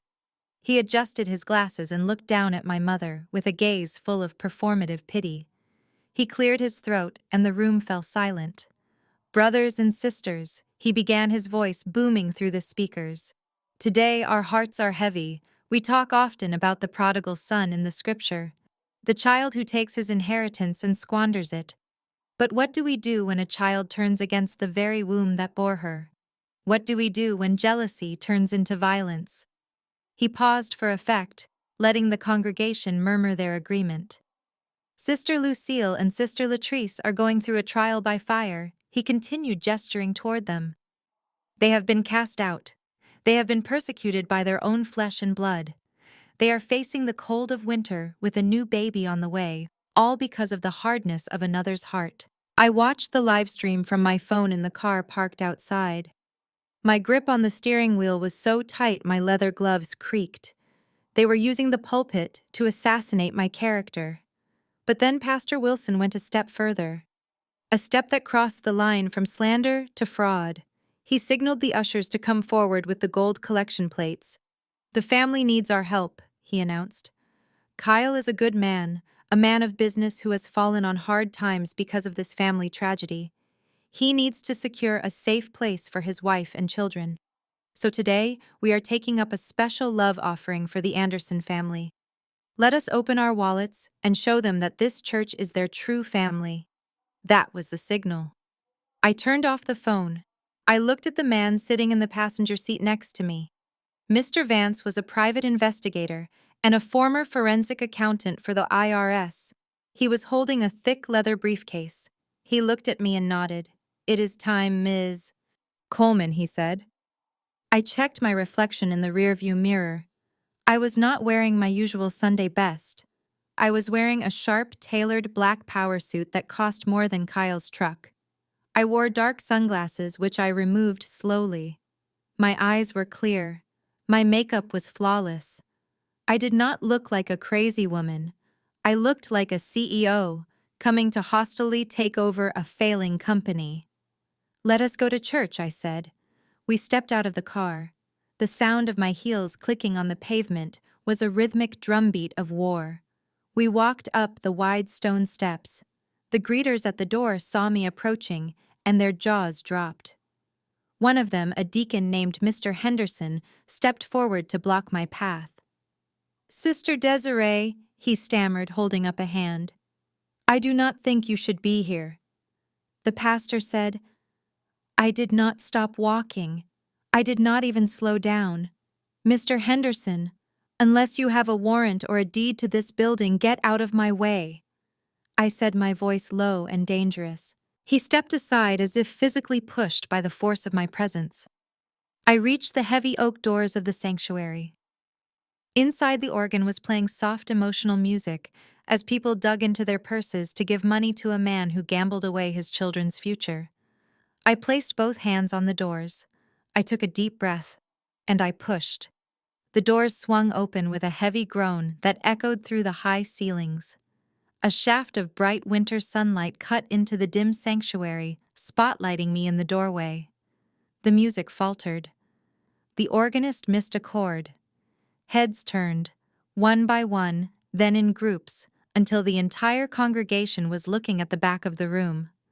The silence that fell over the church was absolute. It was the silence of a held breath. I saw my mother turn around. The look on her face shifted from tragic grief to sheer terror. Latrice sank lower in the pew, pulling her coat up as if to hide. I began to walk. I did not walk with my head down. I walked down the center aisle with the stride of a predator. Click, click, click. The sound of my heels on the marble floor was the only sound in the room. Mr. Vance walked a step behind me, silent and imposing, clutching the briefcase that contained the truth. I could feel the eyes on me. I could hear the gasps. "She has the nerve to show her face," someone whispered. I kept my eyes locked on the pulpit, locked on Pastor Wilson, who was standing there with the collection plate in his hand, looking like a deer caught in headlights. I walked past the rows of people who had judged me without hearing my side. I walked past the choir stand. I walked past my mother, who reached out a hand as if to grab my arm. "Desiree, don't," she hissed. I ignored her. I walked straight up the steps to the pulpit. Pastor Wilson took a step back, clutching the microphone. "Sister Desiree, this is a house of God. You are disrupting the service." I reached out and took the microphone from his hand. He was too stunned to resist. I turned to face the congregation. 300 faces stared back at me. I looked at Kyle, who had just walked in from the side door, looking disheveled and hungover, hoping to collect his cash. His eyes went wide when he saw me standing in the place of power. I smiled. It was not a warm smile. "You are right, Pastor," I said, my voice amplified clearly through the massive speakers. "This is a house of God, and God hates a thief, especially one who steals in his name." I motioned to Mr. Vance. He stepped up and placed the briefcase on the pulpit. The click of the latches opening sounded like a gunshot. "Desiree, sit down," Kyle shouted from the side, panic rising in his voice. "She is crazy. Don't listen to her." I reached into the briefcase and pulled out a stack of papers. "I am not here to preach," I said calmly. "I am here to perform an audit." "And Kyle, looking at these bank statements, you are about to be overdrawn." I stood behind the heavy oak pulpit, gripping the sides with hands that were steady and cool. Below me, the congregation of 300 people sat in a silence so profound I could hear the hum of the heating vents. Kyle was standing near the choir loft, his face a mask of panic and sweat, looking like a cornered rat realizing there were no exits. Pastor Wilson stood frozen to my left, the collection plate still in his hand, unsure whether to call security or let the drama play out. My mother, Lucille, had gone pale, her hands gripping the pew in front of her so hard her knuckles were white. She knew me. She knew that I did not make empty threats. But she had underestimated just how far I was willing to go to clear my name. I did not raise my voice. I did not scream. I spoke into the microphone with the calm, detached tone of a corporate auditor presenting a quarterly report. "Pastor Wilson," I said, my voice echoing clearly through the sanctuary, "you just asked this congregation to open their hearts and their wallets for a man you called a victim. You referenced the prodigal son, but you forgot the part of the scripture where we are told to beware of wolves in sheep's clothing." "Desiree, stop this right now," Kyle shouted, taking a step forward. He looked wild, his eyes darting around the room. "She is lying. She doctored the files. Don't listen to her." Mr. Vance, my private investigator, simply stepped in front of Kyle. He didn't touch him. He just crossed his massive arms and stared Kyle down. Kyle stopped dead in his tracks. I continued ignoring the interruption. Before you give another dime to my brother-in-law, I think you deserve to see where the $5,000 you raised for him last month actually went. He told you it was for a nursery. He told you it was for medical bills. Let us look at the receipts. I pulled my smartphone out of my pocket. The church had recently upgraded to a state-of-the-art audio-visual system, one that allowed for wireless casting to the massive projection screen behind the choir stand. I knew the access code because I was the one who had donated the money to install the system 3 years ago. I tapped the screen of my phone. Casting to Sanctuary main display. Behind me, the giant screen flickered. The image of the cross and the lyrics to Amazing Grace disappeared. In their place, a high-definition spreadsheet appeared. It was a bank statement from Chase Bank, dated from the previous month. The account holder's name was clearly visible at the top, Kyle Anderson. Gasps rippled through the room. People squinted, leaning forward in their pews. I zoomed in on the document using my fingers on the phone screen. This is the deposit from the Church Benevolence Fund, I narrated, pointing to a green line item. November 12th. $5,200. A generous gift from hardworking people. Now let us look at November 13th. I scrolled down. The red numbers began to appear stark and damning against the white background. Transaction 1, $700, Liquor Mart Warehouse. A murmur of confusion went through the crowd. Transaction 2, $1,200, DraftKings Sportsbook. The murmurs turned into angry whispers. Transaction 3, $400, the Sapphire Gentlemen's Club. A woman in the front row let out a loud gasp and covered her mouth. The Sapphire was a notorious strip club on the south side of the city. I kept scrolling, my voice relentless. November 14th, $300, OnlyFans subscription, $200, OnlyFans tip, $500, BetMGM online casino. I looked up from my phone and looked directly at Latrice. She was staring at the screen, her mouth open, her eyes wide with shock. She had believed Kyle's lies. She had believed they were broke because of me. She had believed the money went to bills. Now she was seeing her husband's secret life projected on a 20-foot screen in the house of the Lord. And finally, I said, zooming in on the last transaction. November 15th, $1,500. VIP private room at Sapphire Club. I turned off the projection. The screen went black, but the damage was permanent. The image of those transactions was burned into the retinas of every person in the room. The silence broke. It shattered into 1,000 pieces of outrage. "That is my rent money," an elderly woman in the third row shouted, standing up and pointing a shaking finger at Kyle. "I gave you my rent money because you said your baby needed milk. You gambled with God's money," a deacon yelled, his face turning purple with rage. Kyle was shaking his head frantically, holding his hands up. "It is not true. It is identity theft. Desiree hacked the bank. She made it up." But nobody was listening. The evidence was too specific. The dates aligned perfectly with the last fundraiser. The mask of the grieving, downtrodden father had been ripped off, revealing the degenerate gambler underneath. Then the sound of a heavy thud cut through the noise. Lucille. My mother had collapsed in the pew. Whether it was a genuine medical emergency brought on by the shame or a strategic feint to escape the scrutiny of her peers, I did not know. But she slid down onto the floor, clutching her chest, wailing melodramatically. "My heart," she moaned. "Oh Lord, my heart. He deceived me." Latrice was not rushing to her husband.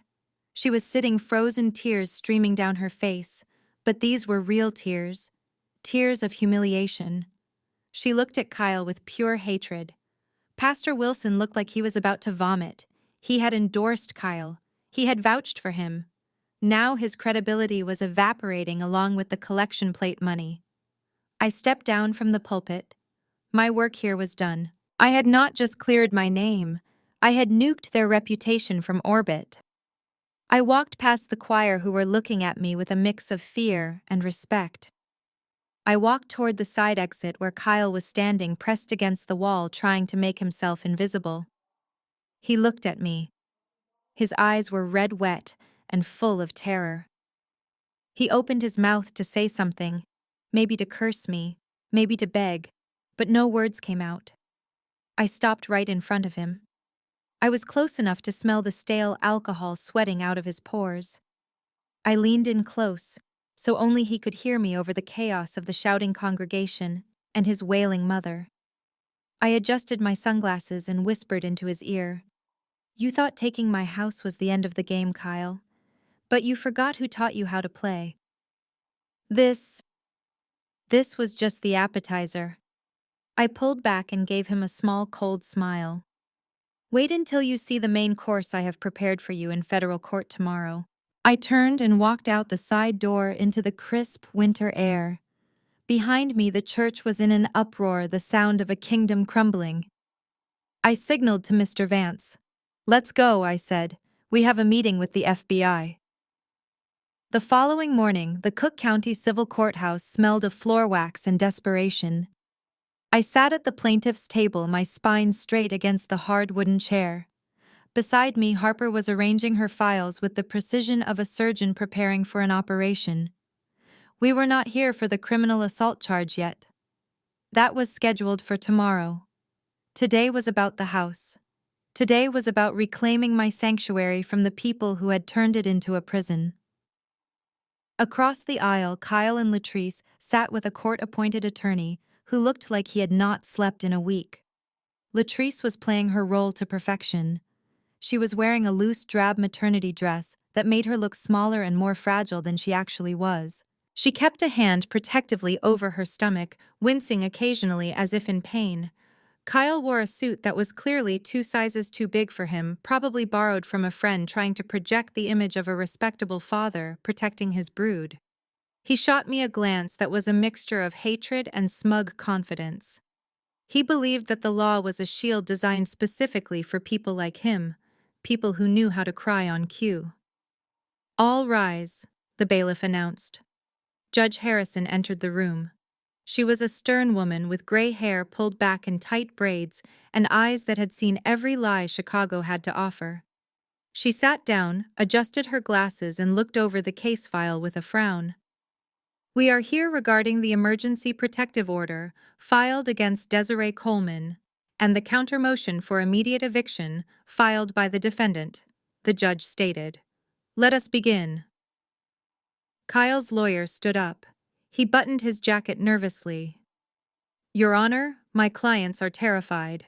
The defendant, Ms. Coleman, violently attacked her pregnant sister. She is unstable.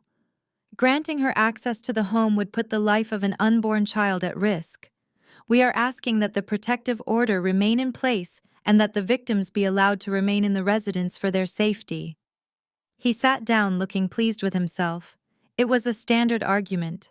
In 99% of cases it worked. Then Harper stood up. She did not look at Kyle. She looked directly at the judge. "Your Honor." Harper began, her voice calm and authoritative. "This protective order was granted based on the premise that the parties share a household. Under Illinois domestic violence statutes, exclusive possession of a residence can only be granted if the parties share a common dwelling." She picked up a document and held it up.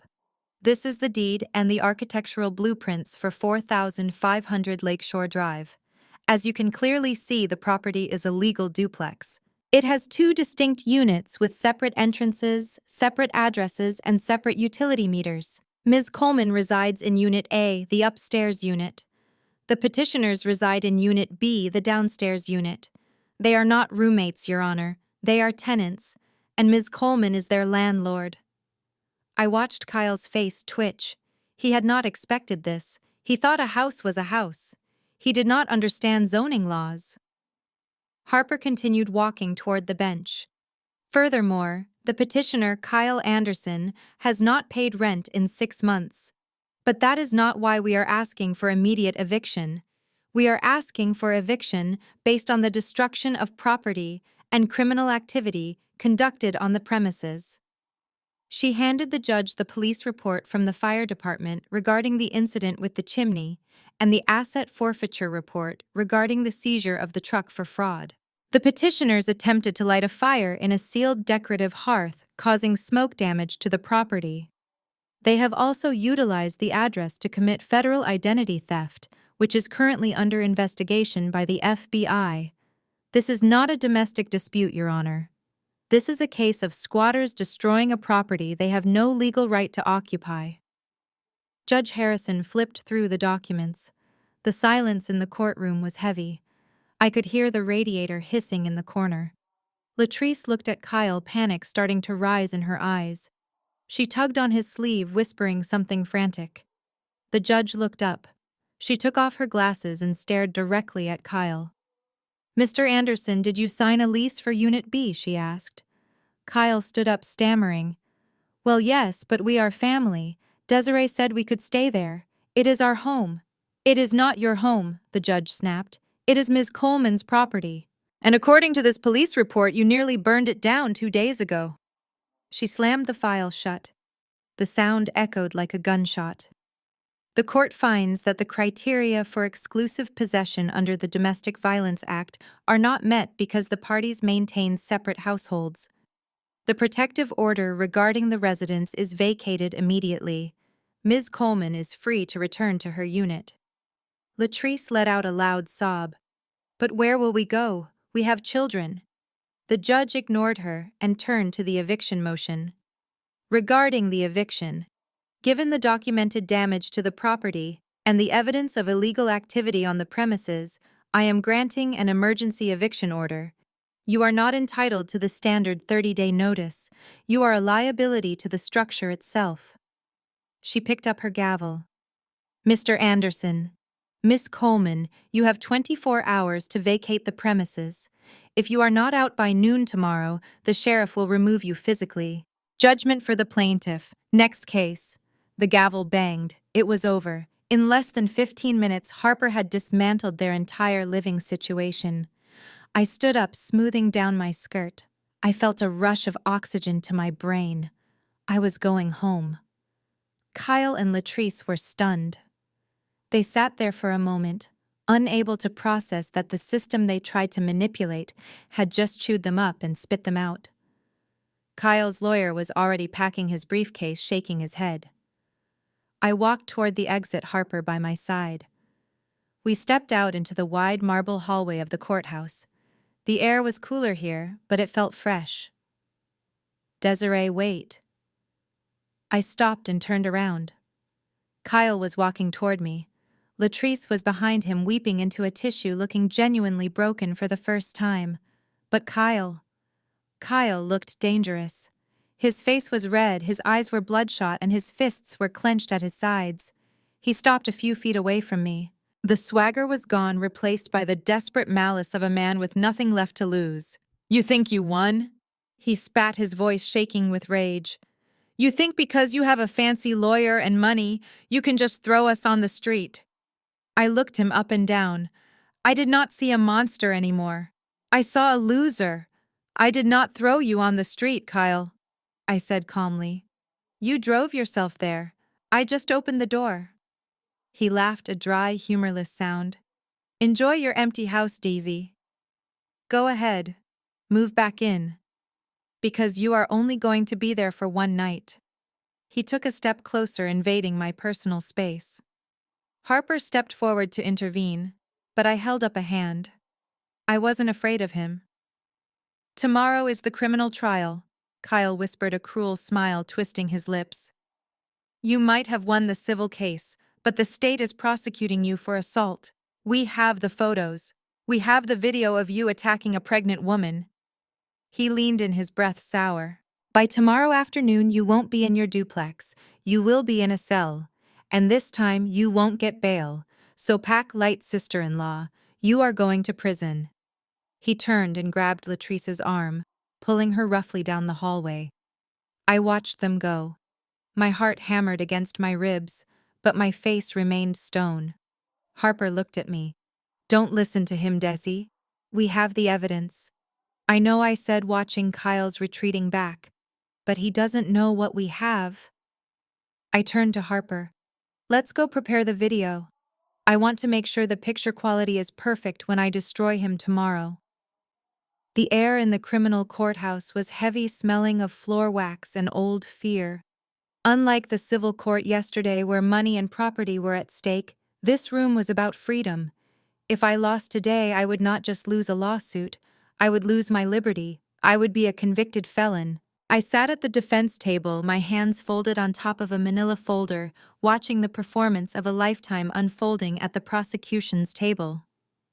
Latrice had arrived in a wheelchair. She did not need a wheelchair. I had seen her walking perfectly fine at the church on Sunday. But today, she was playing the role of the battered, fragile victim. She wore a neck brace that I suspected she had bought at a pharmacy on the way here. A large white gauze pad covered her left cheek, taping over the scratches she had inflicted on herself. She dabbed at her eyes with a tissue every few seconds, trembling whenever she looked in my direction. Kyle sat beside her, holding her hand, looking solemn and righteous. He wore a dark suit and a tie that was slightly too short. He leaned in to whisper to the state prosecutor, a young ambitious man named Mr. Sterling, who clearly thought this was an open and shut case. To Sterling, I was the jealous barren spinster who had snapped and attacked her pregnant sister. He did not know he was being used as a pawn in a con game. "All rise," the bailiff bellowed. Judge Eleanor Davis swept into the room. She was a legend in Cook County. She had zero patience for nonsense and a reputation for handing down maximum sentences to domestic abusers. Kyle looked at me and smirked. He thought Judge Davis was his hammer. He did not know she was about to become his executioner. The prosecutor stood up to give his opening statement. "Your Honor," he began, his voice filled with practiced outrage. "The evidence will show that on the night of February 12th, the defendant Desiree Coleman violently assaulted her sister, a pregnant woman, in a fit of rage. We have photos of the injuries. We have the 911 call recording where you can hear the terror in Mr. Anderson's voice. This was a vicious, unprovoked attack." He sat down, looking confident. Judge Davis turned to my lawyer. "Ms. Williams, does the defense wish to make a statement?" Harper stood up. She did not have any notes. She walked to the center of the room. "Your Honor, the defense has only one piece of evidence to present. We move to play Defense Exhibit A." Kyle rolled his eyes. I could see him whispering to Latrice, probably telling her not to worry, that it was just going to be some character witness saying I was a nice person. Harper pulled a USB drive from her pocket and handed it to the clerk. "The prosecution claims there is no video of the incident," Harper said. "And it is true that the visible security cameras on the exterior of the house did not capture the living room. However, as a risk management director, my client is paranoid about security. She installed a backup system, a high-definition wide-angle camera hidden inside the antique smoke detector housing in the center of the living room ceiling. It records audio and video to a secure cloud server." The blood drained from Kyle's face so fast he looked like a ghost. Latrice stopped dabbing her eyes and gripped the armrests of her wheelchair. The large monitors mounted on the courtroom walls flickered to life. The timestamp in the corner read, February 12th, 10:04 p.m. The image was crystal clear. It showed my living room. It showed me standing with my back to the wall, hands raised in surrender. It showed Latrice standing, not sitting, standing in front of me, screaming. The audio filled the courtroom. "You jealous, miserable witch!" Latrice's voice shrieked from the speakers. The courtroom watched in stunned silence as the video showed me pushing her gently to create space. They watched Latrice throw herself onto the soft sofa, checking her landing to make sure she didn't actually get hurt. But then came the part that made the jurors gasp. The video showed Kyle stepping into the frame. He didn't check on his wife. He pulled out his phone. "Make it look real," Kyle's voice said clearly on the recording. "Scratch yourself, Latrice. Make it bleed. She needs to go to jail." On the screen, 30 feet tall, everyone watched Latrice hesitate. Then, with a look of grim determination, she raised her hand to her own face. The court watched her dig her nails into her cheek, They watched her drag them down her skin. They watched her wince, then do it again, harder. Deeper. Kyle directed, holding his phone up. Rip your shirt. Latrice tore her blouse open. She messed up her hair. Then she slumped back, and Kyle hit the dial button for 911. The video continued. It showed Kyle's face transforming from bored calculation to fake panic the second the operator answered. Help, she is killing us, the video Kyle screamed while the real Kyle stood in the living room checking his watch. Harper signaled to the clerk to pause the video. The image frozen on the screen was Latrice's hands bloody with her own DNA looking at Kyle for approval. The silence in the courtroom was absolute. It was the kind of silence that happens when a bomb has been dropped but hasn't exploded yet. Judge Davis was staring at the screen. Her mouth was a tight, angry line. She turned her head slowly, mechanically, to look at the prosecution table. Mr. Sterling. The prosecutor looked like he wanted to crawl under the table. He was a man of the law, and he realized he had just been tricked into prosecuting an innocent woman by two sociopaths. His face flushed a deep, beet red. Judge Davis looked at Latrice, who was now trembling for real in her wheelchair. Then she looked at Kyle. Is this the evidence you swore to under oath, Mr. Anderson? The judge asked. Her voice was terrifyingly quiet. Kyle stood up, his legs shaking. Your Honor, that video is doctored. It is a deep fake. She works with computers. She made it up. Sit down, the judge roared. It was a sound that made the windows rattle. She turned to Mr. Sterling. Mr. Prosecutor, do you have a motion? Mr. Sterling stood up. He did not look at Kyle. He looked at me and gave a small apologetic nod. Your Honor, the state moves to dismiss all charges against Desiree Coleman with prejudice immediately. Granted, Judge Davis said, slamming her gavel down. The charges are dismissed. Ms. Coleman, you are free to go. The court offers its sincerest apologies for this ordeal. I let out a breath I felt like I had been holding for 3 days. Harper squeezed my hand. We had done it. But the hearing was not over. Judge Davis did not close the file. She leaned forward, her eyes locked on Kyle and Latrice. However, she said, her voice dripping with ice. This court has just witnessed the commission of a felony, perjury, filing a false police report, conspiracy to obstruct justice, and fraud upon the court. Kyle grabbed Latrice's hand. We need to go, he whispered loud enough for the microphone to catch. Come on, Latrice. He tried to pull her wheelchair toward the aisle. He was moving fast, trying to escape the blast radius of his own stupidity. Bailiff, the judge shouted. The two large armed officers standing by the door stepped forward, blocking the exit. They crossed their arms. Kyle stopped. He looked back at the judge, panic wild in his eyes. Nobody is leaving this courtroom, Mr. Anderson, the judge said, pointing a finger at him. You came here looking for justice. You are going to get it. Mr. Sterling, take them into custody. The prosecutor signaled the officers. The bailiffs unclipped the handcuffs from their belts. The metallic sound of the cuffs was the sweetest music I had ever heard. Kyle looked at me. For the first time, there was no arrogance, no smirk, no winking.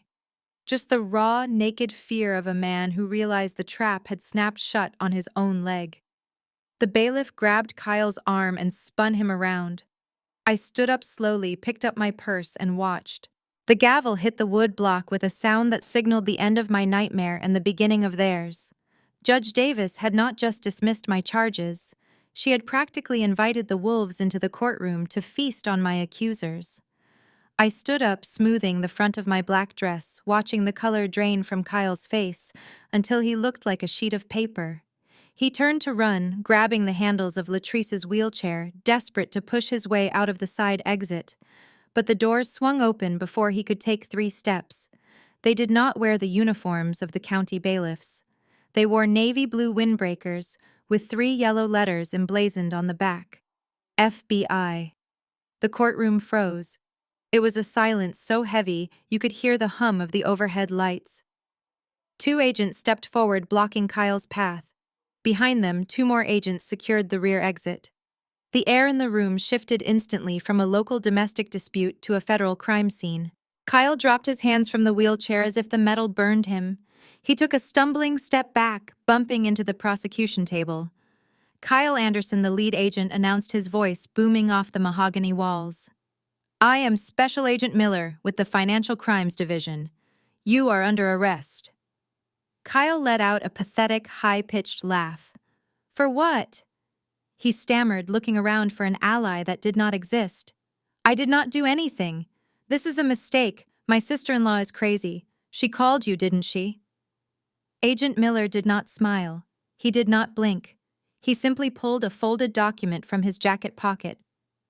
"We are executing a federal warrant for your arrest on 18 counts of wire fraud, 12 counts of bank fraud, and 3 counts of aggravated identity theft involving minors." The agent stepped forward, pulling a pair of heavy steel handcuffs from his belt.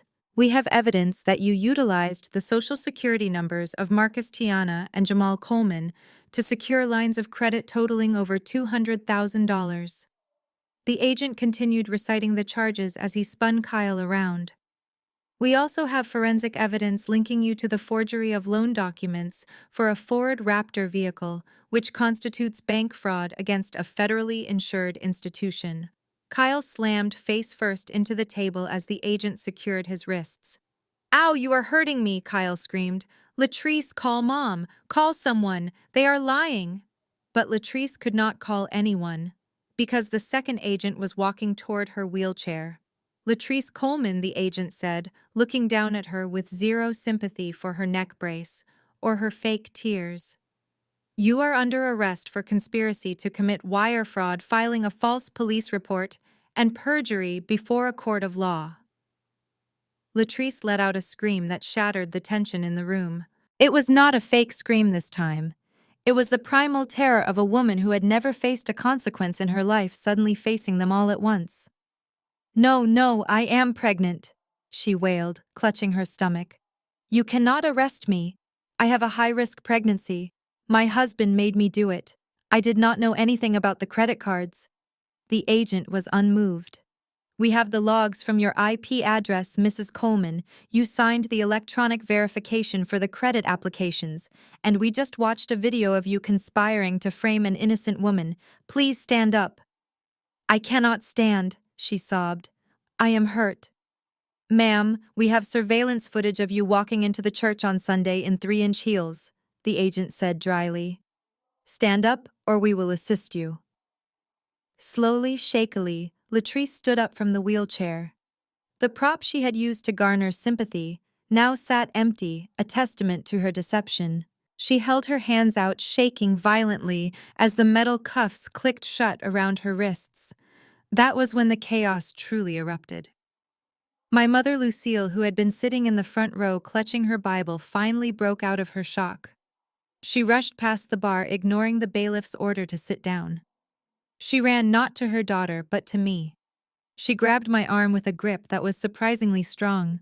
Her eyes were wide, filled with a desperate, frantic pleading that I had never seen before. "Desiree, stop them!" Lucille begged, shaking my arm. "You have to stop them. That is your sister. That is your brother-in-law. They cannot go to jail. Who will watch the kids? Desiree, please tell them it was a misunderstanding. You have the money. You can pay off the debts. Just fix this." I looked down at my mother's hand on my sleeve. For 32 years, that hand had guided me, disciplined me, and molded me into the obedient servant of this family. But as I looked at her now, I didn't feel love. I didn't feel hate. I felt nothing. The cord had finally been cut. I gently but firmly peeled her fingers off my arm. "I cannot fix this, Mother," I said, my voice calm and steady amidst the screaming. "I did not break the law. They did." Lucille stepped back, looking at me like I was a stranger. "How can you be so cold?" she whispered. "They are family." I looked past her to where the agents were dragging a kicking and screaming Kyle toward the door. I looked at Latrice, who was hyperventilating, begging the prosecutor to save her. "They are not family," I said loud enough for her to hear. "They are felons, and you enabled them every step of the way." Lucille crumbled. She sank to the floor of the courtroom weeping, realizing that her golden child was being taken away and her scapegoat had finally walked away. The agents began to lead them out. The procession passed right in front of me. Kyle looked at me one last time. His eyes were wet red and filled with a terror that would last for the next 10 to 15 years of his life. He opened his mouth to say something, maybe to apologize, maybe to beg, but the agent shoved him forward. "Move it, Anderson!" Latrice was next. As she passed me, she looked at my stomach, then at my face. "Desi, please," she whimpered. "My baby." I leaned in close just for a second. "Don't worry," I whispered. "The state will take better care of that baby than you ever did." I stood up straight and reached into my purse. I pulled out my oversized black sunglasses and slid them onto my face, shielding my eyes from the fluorescent glare of the courtroom. I turned my back on the weeping mother, the screaming sister, and the handcuffed brother-in-law. I walked down the center aisle, my heels clicking rhythmically on the floor. "Ms. Coleman, wait!" Harper called out, gathering her files. I did not stop. I pushed open the heavy double doors of the courtroom and stepped out into the hallway. Outside, the press had gathered. They had heard about the FBI raid. Cameras flashed. Microphones were thrust in my direction. "Ms. Coleman, is it true your sister stole your identity? Ms. Coleman, how do you feel about your family being arrested?" I did not answer. I kept walking, staring straight ahead, past the chaos, past the noise. Behind me, the doors burst open again as the agents led Kyle and Latrice out in chains. The hallway erupted into a frenzy of shouting and camera shutters. I could hear the sirens wailing outside, a symphony of consequences arriving to pick up the trash. I walked out the front revolving doors of the courthouse and took a deep breath of the cold Chicago air. It tasted like winter, crisp and sharp. But for the first time in my life, it didn't feel cold. It felt like freedom. I walked down the concrete steps toward the street where a black town car was waiting. I didn't look back. The golden child had fallen, and I was the one left standing in the sun. The silence in the aftermath of the arrests was heavier than the chaos. The courtroom had emptied out, leaving only the smell of industrial cleaner and the lingering echoes of my sister's screams.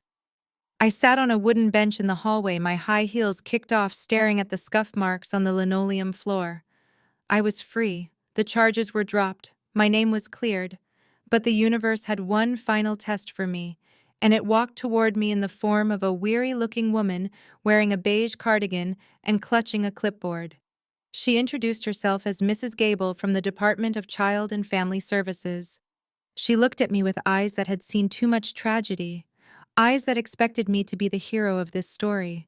"Ms. Coleman," she said, her voice soft but urgent. "We need to discuss the placement of Marcus, Tiana, and Jamal. As you know, both parents are currently in federal custody and will likely be denied bail due to the flight risk and the severity of the fraud charges." I nodded slowly. I knew what was coming. "You are the only immediate family member listed who is fit for guardianship," she continued. "Your mother, Lucille, has been deemed unsuitable due to her age and lack of financial resources. The standard procedure is to place the children with next of kin to minimize trauma. We can have the emergency custody paperwork ready in 10 minutes. You can take them home tonight. Take them home." The words hung in the air like a guillotine blade. Take them back to the house I had just fought to reclaim. Take them back into my life, filling the silence I so desperately craved with the noise and chaos of 3 traumatized children.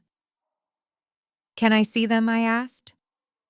Mrs. Gable nodded and led me down the hall to a small, windowless waiting room. I stood in the doorway, my hand resting on the frame. The 3 of them were sitting on plastic chairs. Jamal, the 3-year-old, was asleep, his thumb in his mouth. Tiana was staring at the wall, clutching a doll. And Marcus, the 8-year-old, was sitting with his arms crossed, his leg bouncing nervously. I took a step inside. My heart ached for them. Truly it did. They were innocent victims of their parents' greed. They didn't ask to be born to a con artist and a narcissist. "Hey guys," I said softly. Tiana looked up. Her eyes were red. But she didn't run to me. She didn't look relieved to see Auntie Daisy. She shrank back into her chair, pulling her legs up as if I were a monster. Marcus looked up, and in his eyes I saw Kyle. It wasn't just a physical resemblance, it was the expression, the sneer, the entitlement mixed with misplaced rage. "Where is my dad?" Marcus spat out. "Your dad is in trouble, Marcus," I said, keeping my voice level. "He did some things he wasn't supposed to do." "You put him in jail!" Marcus shouted, standing up. His small hands were balled into fists. "Dad told us. He said you were jealous because you're an old witch with no kids. He said you wanted to steal us and steal our house." I flinched. It was like hearing a ventriloquist dummy speak with my brother-in-law's voice. "Marcus, that is not true," I began. "It is true," he screamed. "I hate you. We all hate you. I don't want to go with you. You're ugly and you're mean and you're going to hell." Dad said so. He picked up a magazine from the table and threw it at me. It hit me in the chest and fell to the floor. I looked at Tiana. She was nodding in agreement with her brother, looking at me with a terrifying mixture of fear and loathing. I stood there paralyzed. I realized in that moment that I wasn't looking at children who needed saving. I was looking at the next generation of toxicity. Kyle and Latrice had done their work well. They had poisoned the well. They had indoctrinated these children to view me not as a provider or a loving aunt, but as the enemy, the bank, the villain. If I took them home, my life would become a war zone. I would spend every day trying to deprogram them, fighting against the ghost of their parents. I would be abused in my own home, disrespected, and hated, all while paying for their braces and their college funds. I would sacrifice my career, my peace, and my future to raise children who had been taught to despise the very ground I walked on. I looked at Marcus, who was now glaring at me with a hatred so pure it chilled my blood. I stepped back out into the hallway and closed the door. Mrs. Gable was waiting with a pen in her hand, so she said, offering me the clipboard, "Just sign here and we can process the transfer." I looked at the pen. I looked at the door. I looked at the future stretching out before me. One path led to a chaotic, thankless life of martyrdom. The other path led to Paris. To silence. To freedom. "I am not signing that," I said. Mrs. Gable blinked, confused. "I am sorry. What do you mean?" "I mean I am declining custody," I said, my voice steady. "I will not be taking the children." Her jaw dropped. "But Ms. Coleman, the alternative is the state system. Foster care. Group homes. You cannot be serious. They are your blood." I took a deep breath. They are my blood, yes. And I will make sure they are taken care of financially. I will set up a blind trust today. I will pay for their private schooling. I will pay for their therapy, which they are going to need a lot of. I will pay for their college when the time comes. I paused, looking Mrs. Gable dead in the eye. But I will not be their mother. I will not sacrifice my life to raise children who have been taught to hate me. I am breaking the cycle, Mrs. Gable. Sometimes saving yourself is the only choice you have left. But they are terrified. Mrs. Gable protested, her voice rising. "I know," I said, "and it breaks my heart. But I cannot fix what their parents broke. I am a risk manager, Mrs. Gable, and taking custody of them is a risk I am not willing to take." I reached into my purse and pulled out my checkbook. I wrote a check for $50,000 and handed it to her. "Use this for their immediate needs. Clothes, supplies, whatever. My lawyer will contact you about the trust fund structure tomorrow." I turned to walk away. "You are abandoning them," Mrs. Gable called out, judgment dripping from her voice. "No," I said, stopping but not turning around. "I am financing them. There is a difference. Their parents abandoned them the moment they decided to use their social security numbers to commit fraud. I am just the one picking up the bill as usual."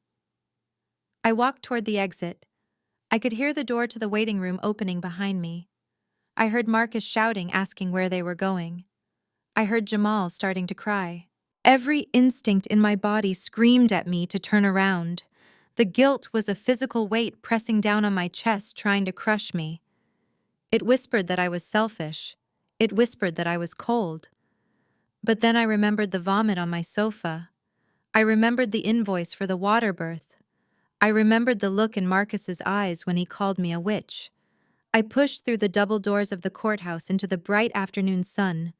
I walked to the curb where a taxi was waiting. I got in and closed the door, shutting out the sounds of the crying children and the judging world. "Where to?" Lady the driver asked. I looked out the window at the courthouse one last time. "O'Hare International Airport," I said.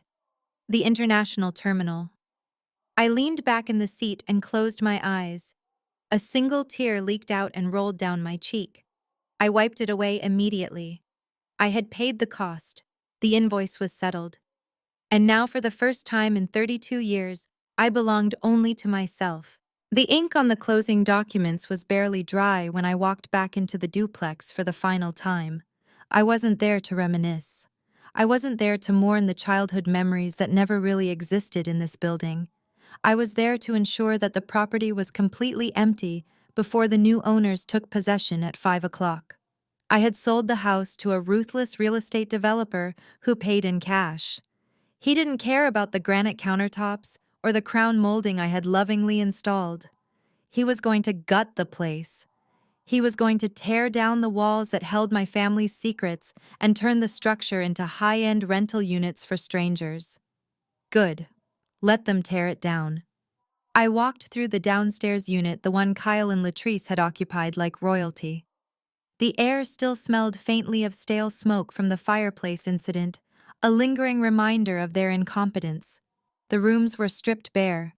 The eviction crew I hired had done their job efficiently. Every trace of my sister and her husband was gone.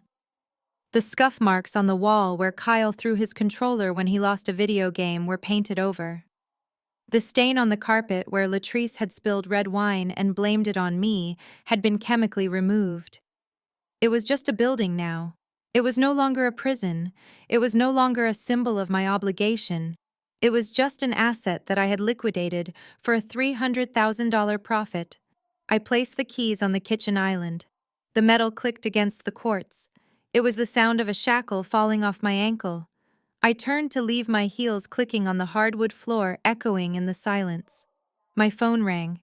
The ringtone shattered the peace of the empty house. I pulled it out of my purse. The screen flashed a name I had been dreading but expecting. Mother. I stared at the screen for a long moment. Part of me, the little girl who just wanted her mommy to love her, wanted to ignore it. I wanted to leave the phone on the counter and walk away. But the woman I had become, the woman who had stared down the FBI and won, knew that this conversation was necessary. It was the final severance package. I slid my thumb across the screen and put the phone to my ear. "Hello, Lucille," I said. The voice on the other end was not sad. It was venomous. It was a guttural scream of pure, unadulterated rage. "You sold the house," she screeched. "I just drove by. I saw the sign coming down. I saw the trucks. How could you? That was the family home. That was where your sister was supposed to raise her babies when she got out." I walked to the window and looked out at the street. I could see my reflection in the glass. I looked calm. I looked powerful. "It was never the family home, Mother," I said quietly. "It was my house. My name was on the deed. My money paid for the bricks. You all just lived in it." "You are a monster," Lucille spat. "I don't know who raised you, but you are cold. You are heartless.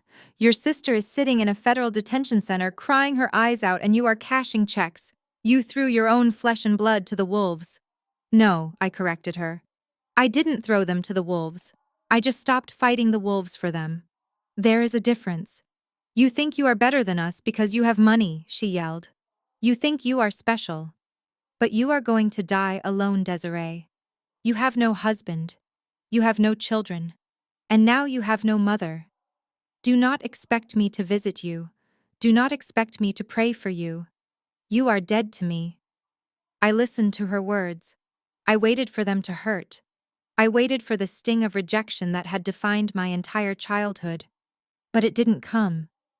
Instead, I felt a strange lightness in my chest.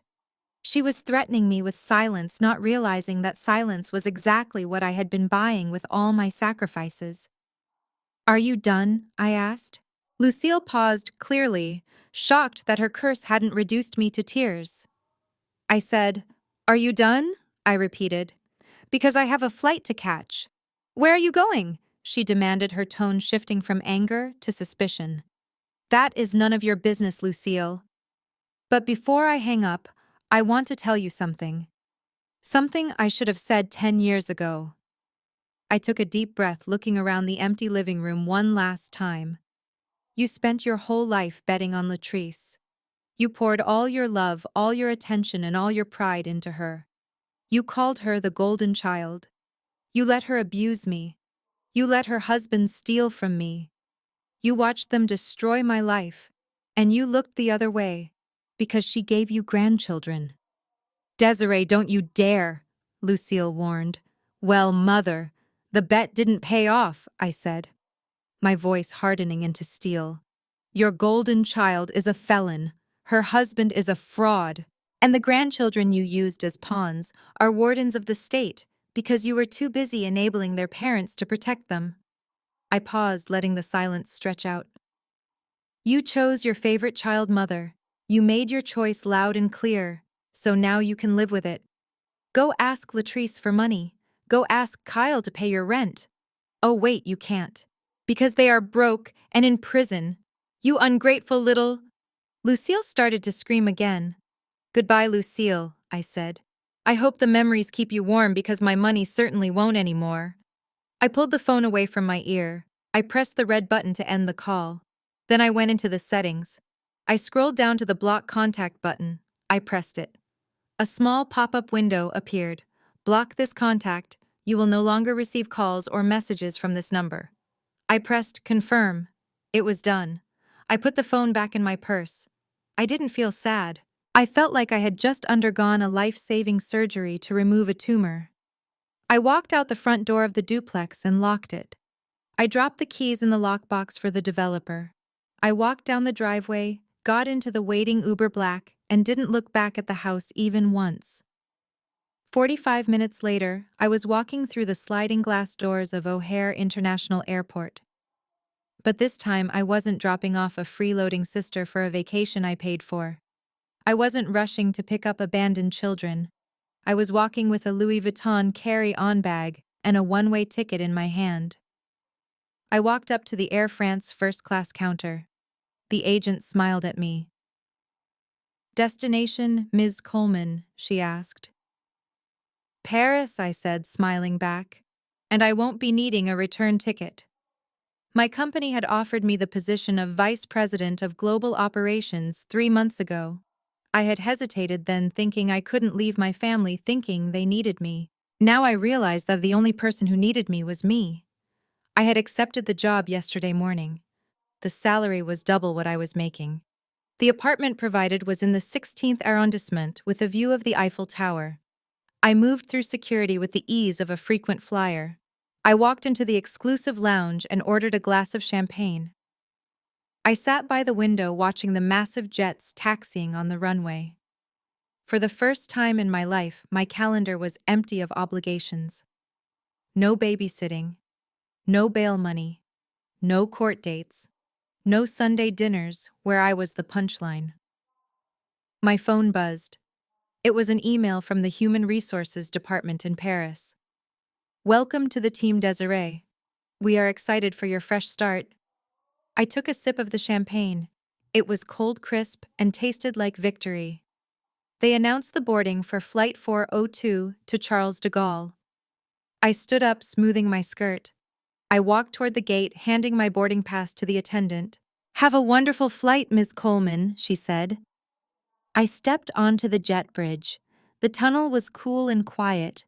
Ahead of me lay an ocean, a new language, and a life that belonged entirely to me. I walked forward, my heels clicking on the metal floor. I didn't turn my head to look back at the city that held my past. I kept my eyes fixed forward on the open door of the plane and the open door of my future. The spring rain in Paris does not feel cold. It feels like a cleansing baptism washing away the dust of the past and leaving the city shimmering with possibility. I sat at a small round table outside a cafe in the Marais district, protected by a red canvas awning, watching the Parisians rush by with their baguettes and umbrellas. On the table in front of me sat a glass of vintage Pinot Noir and a plate of escargot that cost more than my mother used to spend on a week of groceries. But I wasn't worrying about the price. I wasn't worrying about anything. Across from me sat Julian. He was an architect I had met 3 months ago at a gallery opening. He was kind, he was successful, and most importantly, he was a grown man who paid his own bills. He reached across the table and took my hand, his thumb tracing the line of my knuckles. "You are quiet today," he said, his accent thick and charming. "Is everything okay?" "Everything is perfect," I smiled, squeezing his hand. "I just got an email from my lawyer back in the States. It seems the final chapter of a very long, very boring book has finally been written." Julian knew the basics of my story. He knew I had a family that I no longer spoke to. He knew I had walked through fire to get here, but he didn't press for details.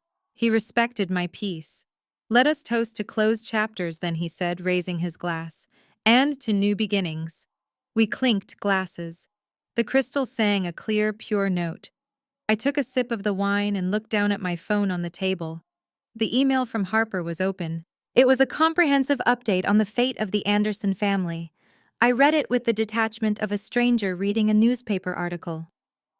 Kyle Anderson had been sentenced to 60 months in a federal correctional facility. 5 years. The judge had not been lenient. Because he had used the identities of children, and because he had shown zero remorse during the trial, attempting to blame everything on his wife, the court decided to make an example of him. Harper wrote that he was currently serving his time at a low-security prison in Indiana, working in the laundry detail for 12 cents an hour.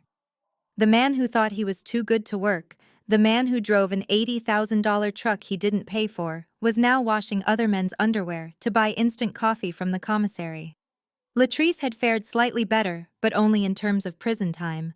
She had taken a plea deal testifying against Kyle to save herself. She served 6 months in county jail and was released on probation 3 weeks ago. But her freedom came with a heavy price tag. Because of her felony conviction for fraud and child neglect, the family court had permanently terminated her parental rights. She lost the children, she lost the child support she was hoping to get, and she lost her reputation. Harper included a photo in the file. It was a picture taken by a private investigator Harper had kept on retainer, just to ensure they stayed away from me. The photo showed Latrice standing outside a diner on the south side of Chicago, smoking a cigarette in the rain. She was wearing a stained apron and orthopedic shoes. She looked 10 years older. Her hair was unkempt, her skin looked gray, and the arrogant sparkle in her eyes was gone. She was working double shifts as a waitress living in a studio apartment above a liquor store, trying to pay off the restitution she owed the court. The golden child who had never lifted a finger in her life was now serving pancakes to truck drivers for tips. And then there was Lucille, my mother, the woman who had enabled the monster and punished the savior. Harper reported that without my financial support, and with Latrice unable to take her in, Lucille had lost her condo. She had been moved into a state-funded nursing facility on the outskirts of the city. It wasn't the luxury retirement village I had planned to send her to. It was a gray, understaffed building where the hallways smelled of bleach and boiled cabbage. She shared a room with another woman who had dementia and screamed at night. Lucille spent her days sitting in a wheelchair by the window, telling anyone who would listen that she had a rich daughter in Paris who was coming to get her. But the nurses just nodded and gave her her medication. They knew the truth. Nobody was coming. I closed the email. I felt a phantom ache in my chest, the ghost of the love I used to have for them. But it faded quickly, replaced by the warmth of the wine and the grip of Julian's hand. "Desiree," Julian said softly, "your phone is ringing." I looked down. The screen was lit up. It was an unknown number with a United States country code. I knew who it was. Harper had warned me that Latrice had been trying to find my number since she got out. She probably used a burner phone or a payphone. I debated letting it go to voicemail. I debated blocking it immediately. But then I realized that I needed to say it. I needed to say the words out loud to make it real. I picked up the phone and swiped accept. I didn't say hello. I just listened. "Desi, is that you?" The voice was crackly and desperate. It was Latrice. "Desi, please don't hang up. I know you're there. I got this number from an old contact at the bank. Look, I'm sorry." "Okay, I'm saying it. I'm sorry." I stayed silent, listening to the sound of dishes clattering in the background. She was calling from work. "It's been a year, Desi," she continued, her voice rising in panic. "I've paid my dues, but I can't do this anymore. My feet are killing me, this job. It's beneath me. And Mom is sick. She needs money for better medicine. We are your family. You can't just leave us like this while you're living it up in Europe. I saw your Instagram. I saw the clothes. You have so much. Just send us 5,000. That's all I'm asking. Just enough to get a deposit on an apartment for me and Mom. Please, Desi, be the bigger person." I looked at Julian. He was watching me with concern. I smiled at him to let him know I was okay. I looked at the Eiffel Tower in the distance, its iron lattice cutting through the gray clouds. I thought about the 3 children who were now in a boarding school in Switzerland, funded by the trust I had set up, safe and thriving, away from their toxic parents. I thought about the peace I woke up to every morning. "Latrice," I said finally. My voice was not angry. It was not sad. It was light, airy, and completely unbothered. What she asked breathlessly. "Are you going to send it?" I took a sip of my wine. "I'm sorry," I said, my voice dripping with polite indifference. "But you seem to have dialed the wrong number." "No, I didn't," she argued. "This is Desiree. I know your voice. You have reached the number of a happy person." I continued, ignoring her. "And this person does not negotiate with terrorists, even the emotional kind. Please do not leave a message because the mailbox is full of joy and has no room for your drama." "Desiree, you bitch!" she screamed. "Goodbye, Latrice," I said. I pressed the red button, then I blocked the number. Then I turned the phone off completely and placed it face down on the table. "Is everything all right?" Julian asked. I looked at him. I looked at the bustling street. I looked at the life I had built from the ashes of my betrayal.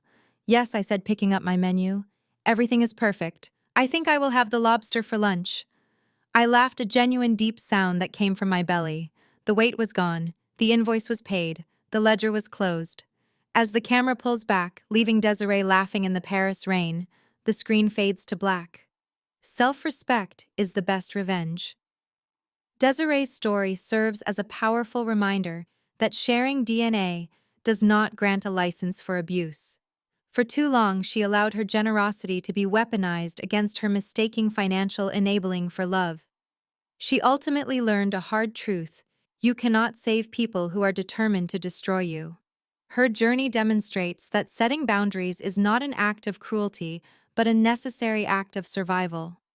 True power lies in the ability to walk away from tables where respect is no longer being served. Hit the like button if you believe that peace is more important than toxic loyalty, and subscribe for more stories about reclaiming your power.